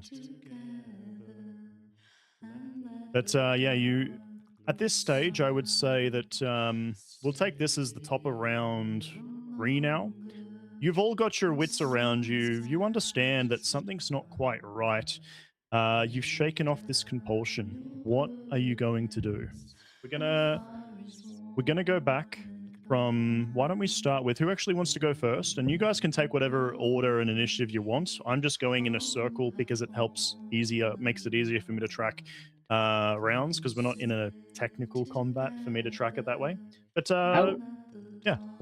How do you sure got? are we that like something is like? Are we still sort of testing the waters, or are we actively looking at each other, thinking like, no, something's wrong? It dawns on you by this point. You look at each other and you notice, or you know that something here isn't quite right. You've seen the weirdness of the area. It doesn't feel ominous. It doesn't feel oppressive. It doesn't feel evil. It just feels there is a sense of complacency and comfort that seems to be just awash and a pressure on all of you. You know something's not quite right. So I look at I'll look over at Stun, and I'll say, Stun, have you ever felt such calm before?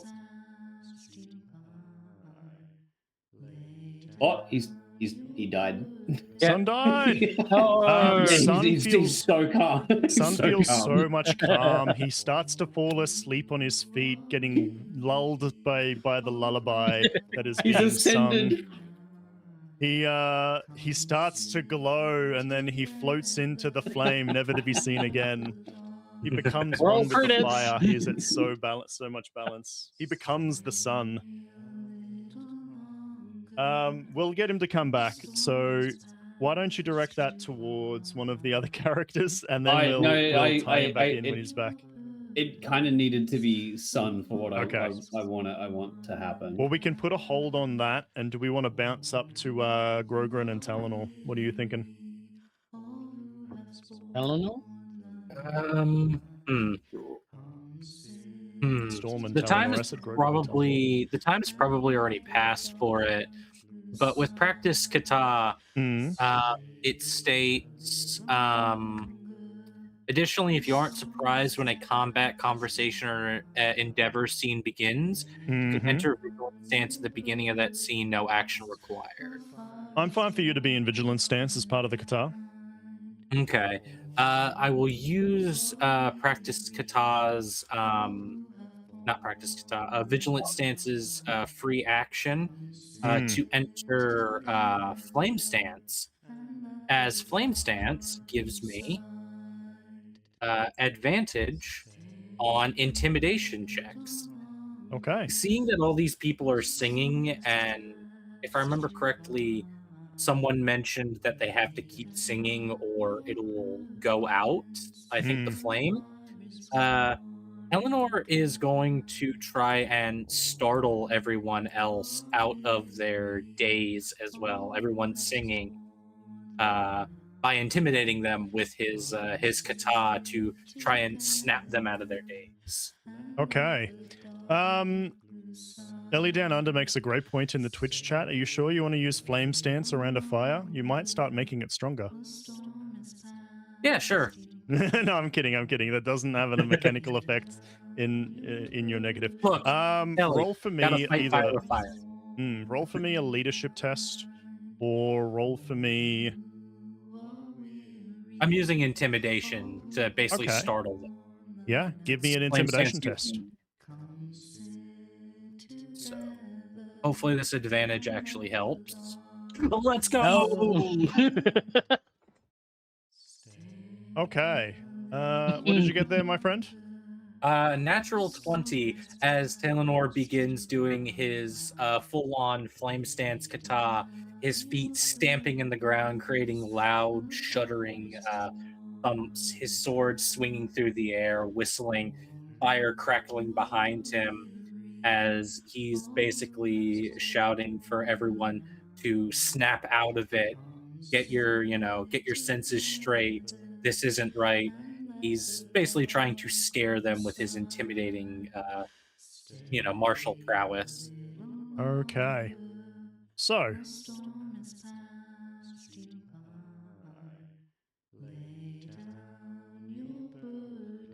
I'll let you, if you want, carry over. That's going to be inspiring to the people around you as well. You're going to give advantage to the next person that makes a skill check. With that, that's how we'll play out opportunities in this endeavor. However, you do notice that one or two people do stop singing and kind of just look around. The smiles have faded from their face, but a lot of people still singing. You have managed to get a couple people to stop. But no, that was very, very well done. What about you there, Grogrin? What's Storm doing? Storm will gather as much snow as possible and sling it towards the center of the fire. Mm-hmm. Can I make a attack roll for this? Because Okay. I am using my sling. Yep. Roll to hit. What are you slinging into the fire? Snow. No. Do I roll it with advantage? No, probably not. No. That is not my worry. Yeah.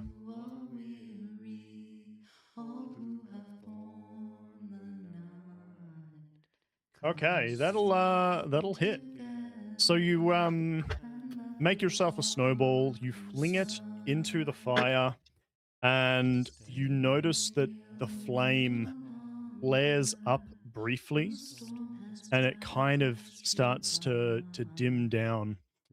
Someone near you, their voice cracks mid-song, and another person falls silent, and all of a sudden, it looks like a few people start snapping out from whatever's going on, but the flame pulses and then dims a little bit from that strike. All right. Do we want to take a short couple-minute break while we get Kaar back in? Because he just messaged us in Discord saying that his PC had completely crashed. I do need sun for what I want to do. Yeah. We'll hold off there for just a second. Okay, Oh. we're back. We've just been hanging out while we were waiting because we thought probably best to wait because Baz wanted to do something with you specifically. Yep. And one of you has advantage thanks to my nat 20. So enjoy that. What did and Storm threw a slingshot of snowball into the fire, right? Yeah. Yep. Yeah, so we've pulled a couple people out of this like song trance. Faz is gonna like look over at Sun, and he's gonna kind of like grab his coat and like pull him down face to face. Like, the snowball was good. A chair is better, but a table, and I'm going to like slam both my hands on the table, will be best.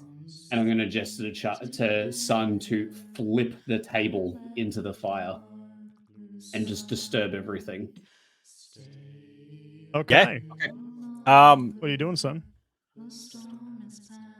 Just double checking a feature that is just unlocked real quick. Mm-hmm.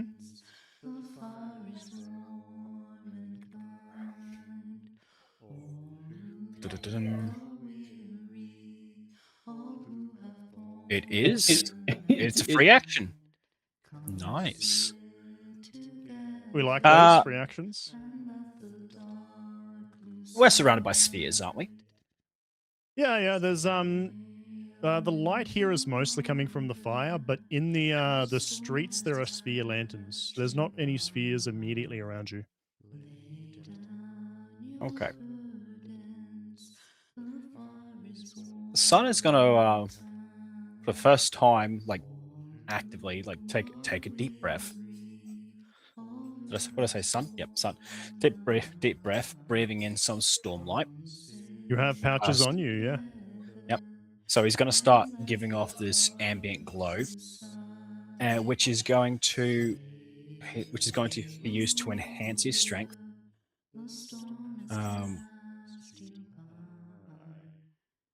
And he's going to fling a table into the fire. Okay, we're gonna zoom in on this a little bit. So, this is something completely new to the three of you. Son, I would imagine that you might have done some reflection and some self-exploration with this ability you seem to have come into while the party went off and did their events last session. It was about a whole day that had passed, a night and a day that had passed, which you'd been vacant from. You're still not too sure exactly what it is you're doing, but you're starting to get control over this ability to draw stormlight from spheres and hold it within you, invigorating you, making you stronger, making you think clearer, helping heal wounds. What does Sun look like as he starts to glow? Does he, are you doing this showingly? Are you doing this subconsciously as you go to lift the table? This is a subconscious action. He's just basically taking a deep breath in because he's found lately if he calms himself and regulates his breathing and sort of like breathes in a certain way where his body feels a bit more on like tingly, like an adrenaline rush almost. And he's going to use that newfound ability of his to just bolster and flip a table. Okay. Into the fire. Into the fire. I'll get everyone. I mean, you're all pretty focused with the bright fire that's burning in front of you, but does people want to make a perception check to see if they catch it? Sure. Absolutely.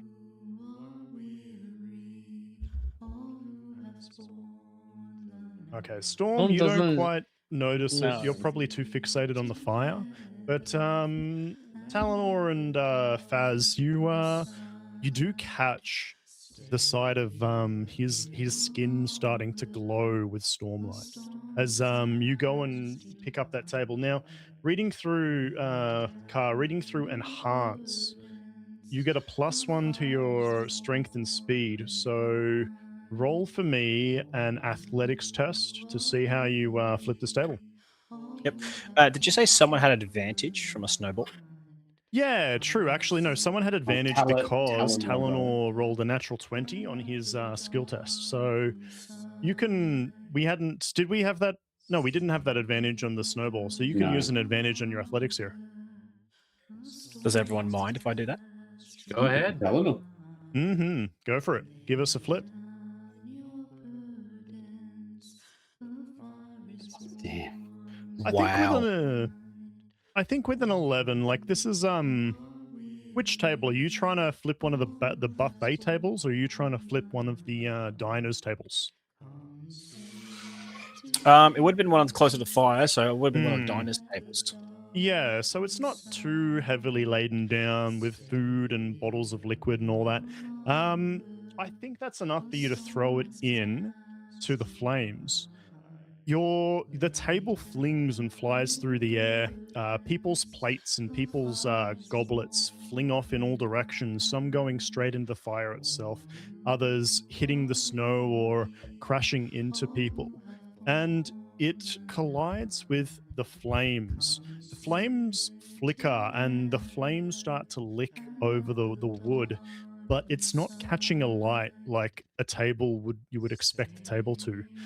The flames flicker again, and all of a sudden, you see a couple of people start to around you in the crowd begin to panic. They break out of song. They're looking around frantically as if they're not too sure where they are.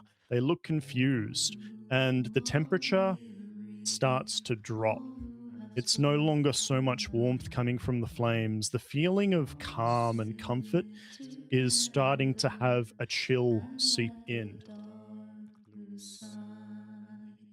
Who wants to act next? I think we've got Dr. Fazir next. So Faz is gonna he sees all this happen. He's gonna say, "I knew something was wrong," and then he's gonna grab a chicken or a plate of chicken or just the biggest plate or what's it called, like a dish, like a serving dish of food that he can find, and he's just gonna dump it on the closest person NPC that he can find, straight over the top of their head. Okay, roll a intimidation. I would say would be the closest to that. Unless you're trying to harm them, you could roll a different roll. No, he's just trying to like get their attention. It is enough to kind of break them from the song, and they don't go back to singing it, but they look at you with shock, and they look at this like the drip of meat just like going down their face. The temperature as well, because it was this like one of the like a big roast chicken or something. Yeah.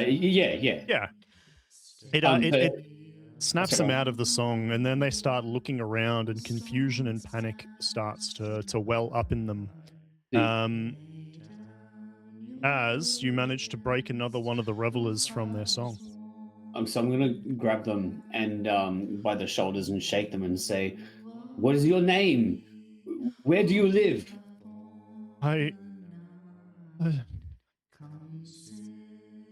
I'm Daniel. I'm from. I'm from a town, and I can't remember. Where are we? And then, do we remember where we're from? You're immediately from, I guess, the Shattered Plains, the war camp. It depends how far back you want to idle the war camp specifically. So we know we're from the war camp. Okay, so like, and when this guy says this to me, I'm going to turn back to the other three and say,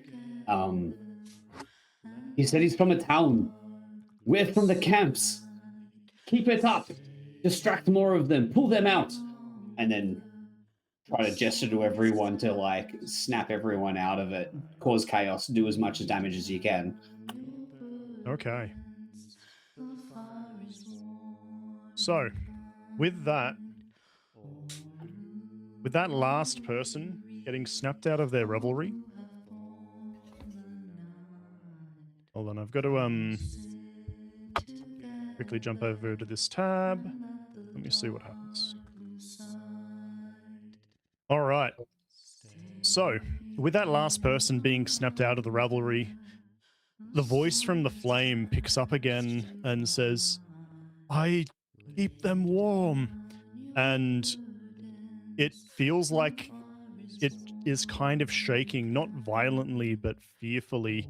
And then it says again, a little firmer, "I keep them warm." And then the flames pick up once more. They get a little bit warmer. And one of the people that was kind of looking around starts to get this peaceful look over their face again. And a smile just returns to their face, and they get back into song. That wasn't in response to what you did. The flame had hit a certain threshold, and it will respond when you guys hit certain points once per round. So that's just what's going on there. But you guys are definitely affecting it. Something's working. Whether it's yeah. Anyway, who would like to go next? Are we new round or we got more? That would have started with me. It'd be moving around now. Yeah, I think this is the top of the new round. Okay, so So, Sun will between the three of respond you. to respond to that answer. I keep them warm. Sun has just got to scream, not scream out, but basically roar out in response to the voice, the fire. You keep them blind, and make an intimidation. Okay, roll for me an intimidation check.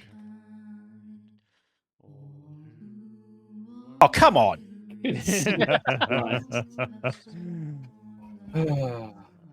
Like, it was like on the teeter of 14. I was like, the dice flame- hate us tonight. The flame responds and says, I give them what they want. They want warmth. I give them warmth. Without me, they remember. And it just it goes quiet at that point. The flame still expanding just slightly. You're not quite firm enough to break through it. It denies your statement. It believes that what it does, or you get the feeling it believes what it's doing is right. Okay, that was Sun. Hitman, Grogrin, who's next? Give me something. Talanor is going to stand in front of the flame after finishing his kata, and he's standing somewhat defiantly in front of the flame, even as it's growing. Mm-hmm. And he is going to speak to the flame directly and go, "You take their suffering. You take what you shouldn't. Suffering is what gives life meaning." And he is going to use discipline to try and withstand the influence and hopefully act as a barrier to stop the flame from growing any bigger. Okay, I will not so much discipline. I would take either maybe a persuasion or leadership for that. You don't really you have steeled yourself. You're trying to either influence the flame or influence the people around you. You know what? But I try and intimidate the flame. I'll accept discipline. I'll think. I thought about it. I'll accept the discipline test. Okay. You're leading by your own resolve. Yeah. I'm trying to avoid using the same skill multiple times. So yeah. No, I'll take discipline. Okay, a total of 15. Not bad. And repeat for me what you said to it. Basically, Talanor said, "You take their suffering. You take what you shouldn't. Suffering is what makes life. Is what gives life meaning."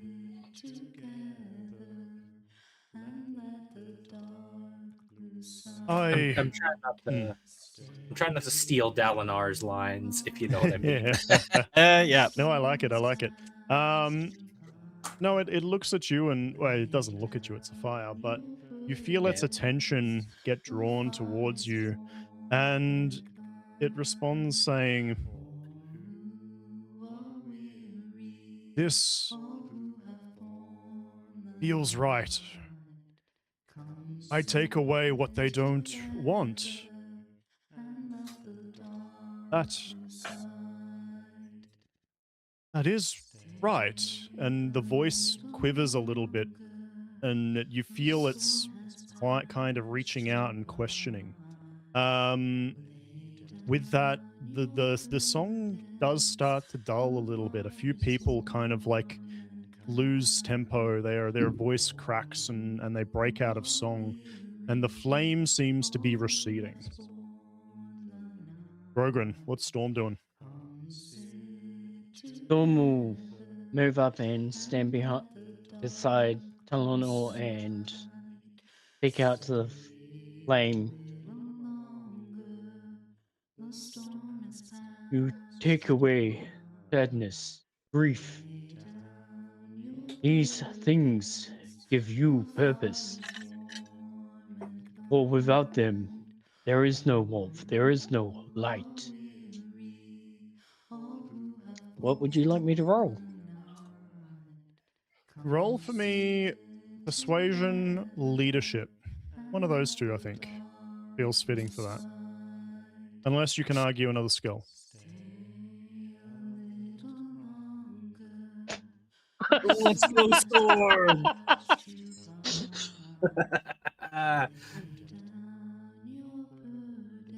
If I fade and the fire starts to shrink a little bit more, they will forget. They will forget if I fade. Forget warmth. And it goes quiet as the fire is getting quite small. It's now shrunk back down to smaller than its original size. Faz wants to. He's going to notice everyone sort of talking to it, and it is shrinking down. And then, where is Tavern in relation to all this? He is standing at a table further on. He still is, singing along as well. Seems to be in the same kind of trance.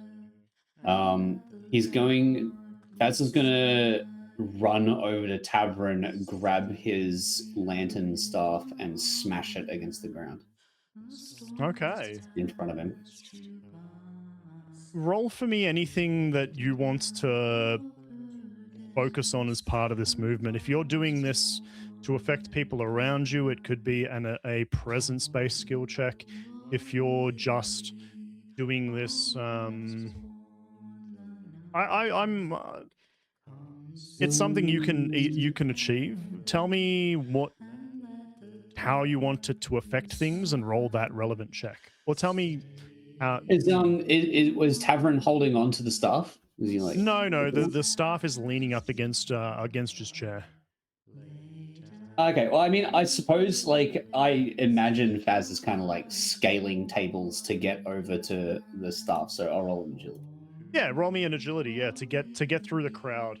That you do bump into a couple of people with a 9. They're still standing there. They're still singing. You maybe slip on a plate that had a little bit more grease on it as you're jumping over a table to get to it, and you do manage to get to this staff. Tavern looks towards you. He's still singing, and he sees you reaching for the staff, and he just grabs it from the table and holds it as you weren't quite quick enough to get to it before smashing it. Before he got to it, he noticed you were running for it. He still just stands there, and he's stopped singing, and he's just smiling at you a little bit confused. What? Friend, if you stop singing, the cold comes back. And then he breaks back into song a little bit shakily as he's kind of torn between looking at you and looking back towards the fire. Or someone else takes the next turn, I'll sort of reply back to him like, no, embrace the cold. This is wrong. Roll a perception check for me. So bad at perception. My awareness is garbage. God. That's okay. With an 18, you notice one thing unusual about him that you don't catch on everybody else. Everyone else's breath, even close to the fire, frosts and comes out with that frosted breath. His doesn't. When he breathes, and he does breathe, nothing comes out. Nothing frosts in the cold air. And thinking back, you realize that even when you met him outside of town, like in the town, further away from the warmth of the fire, his breath wasn't frosting. So as I recognize all this, I'm going to turn back towards Sun, and I'm going to shout out all that back at him. Look at his breath. There's no condensation. What is condensation? And we cut to Sun. What are you doing, Sun? The fire is weakly flickering. It's still there, but you've definitely affected what's going on in this area. What are the children doing and what they're like at the moment? They're just singing merrily, just smiles on their faces. Oh yes, very big smiles. They seem easier to be going along with this a lot easier than the maybe the older people are. I was going to say it's a good thing you threw the snowball in there earlier and it broke someone out of it, because I was originally going to suggest Sun throw a child in there. That would have been interesting.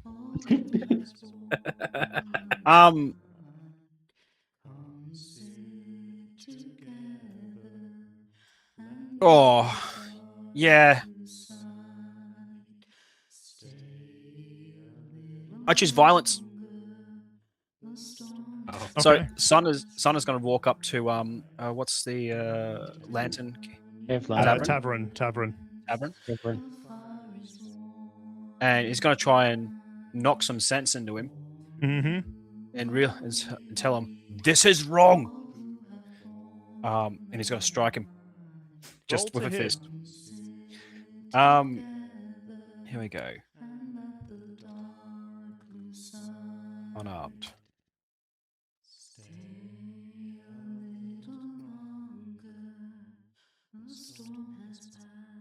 Holy cow, Son. The dice fucked up. Jesus. It didn't I- fuck up. With a 21 I- to hit and 10 points of damage. Is that right? I think that would kill him if he's a normal guy. I think that You, would you kill broke him. his jaw. You smack him wanted across the to find out. face, and time seems to slow down for a second as he starts falling backwards.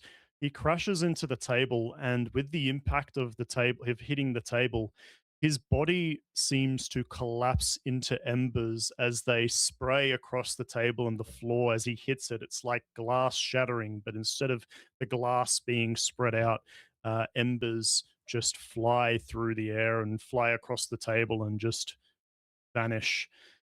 And the fire, its voice pierces through the air again.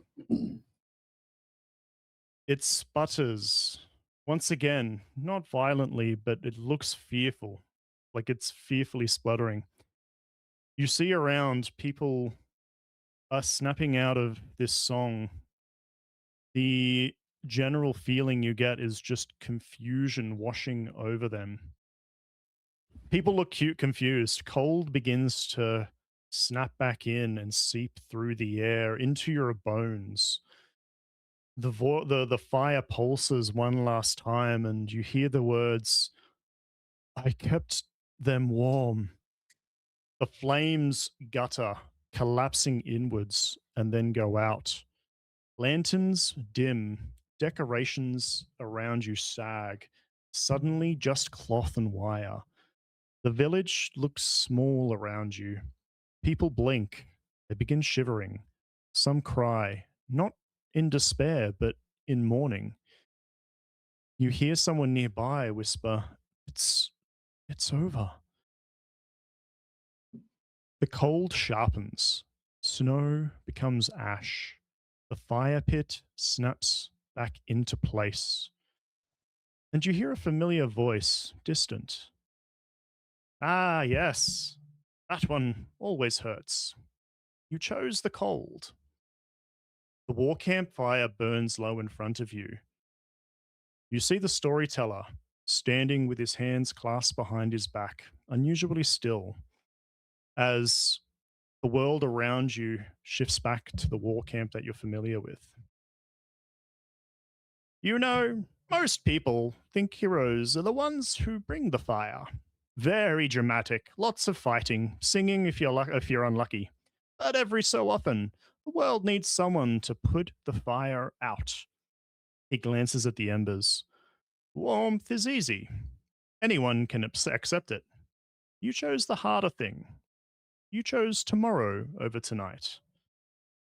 His smile, soft but without humor. They'll remember the joy. They'll remember the loss. And that's how it's supposed to work. He then turns away, beginning to walk towards the crowd. Happy Middlefest. Try not to mistake comfort for mercy. as the storyteller walks off and gets lost within the crowd of the All-In Camp Middlefest celebrations. And you're sitting there around this fire, unsure what had just happened, whether or not entrapped in a story being told towards you or actually being transferred into a new place. And you've unlocked the achievement, Cold Hands, Clear Eyes, as you achieved ending number 1. Congratulations. I had many different ways that could have gone, but I was very, that was good. I hope you liked it. I like the Endeavor format. That was cool. Yeah. Yeah, no, that was fun. It's very interesting. I was a bit worried we'd killed Fire Santa. Who knows? You did. He just broke his fucking skull in half. I didn't realize Sun definitely could did do that much damage with a punch. I had no idea you could do that much damage with a punch. No, see, you don't understand. Punching in the Stormlight, Cosmere TTRPG is the strongest, highest damage option late level. You can get the highest damage out of punching. It's crazy. You Is that rolled simply max on the because, D4, and you got a 6 on your attack, which would be your athletics skill? Yep. And because he's enhanced, it's higher. Oh, because of the... Oh, fuck yeah. Wow. Yeah, so One Punch Sun. Yep. Mhm. that's funny. I think he's done more damage with a punch than he has with his spear. Yeah. That he has. I think Yeah, that's one of he the higher has. damage rolls we've seen. After snapping out of it, Talanor immediately remembers the first person he thought about when it mentioned that everyone should be here, and he looks around for Alani to see if she's somewhere in the shadows, because no one should be alone on Middlefest. Your eyes readjust to the lights of the many campfires. Looking around, you see a lot of Alethi enjoying celebrations. Everyone's wearing fairly open clothing. You see no hoods. You see no masked figures, and you see no sign of any Parshendi. You do see Parshmen wandering around, serving or doing similar remedial tasks, or basic tasks around the camp. But no Parshendi. He just kind of sighs and sits back down after looking around. Az is gonna kind of lean back and let his thoughts overwhelm him, which is immediately of the stone room and what happened in there, what he did in there. And he's going to feel the sting of that trauma and kind of start to laugh in a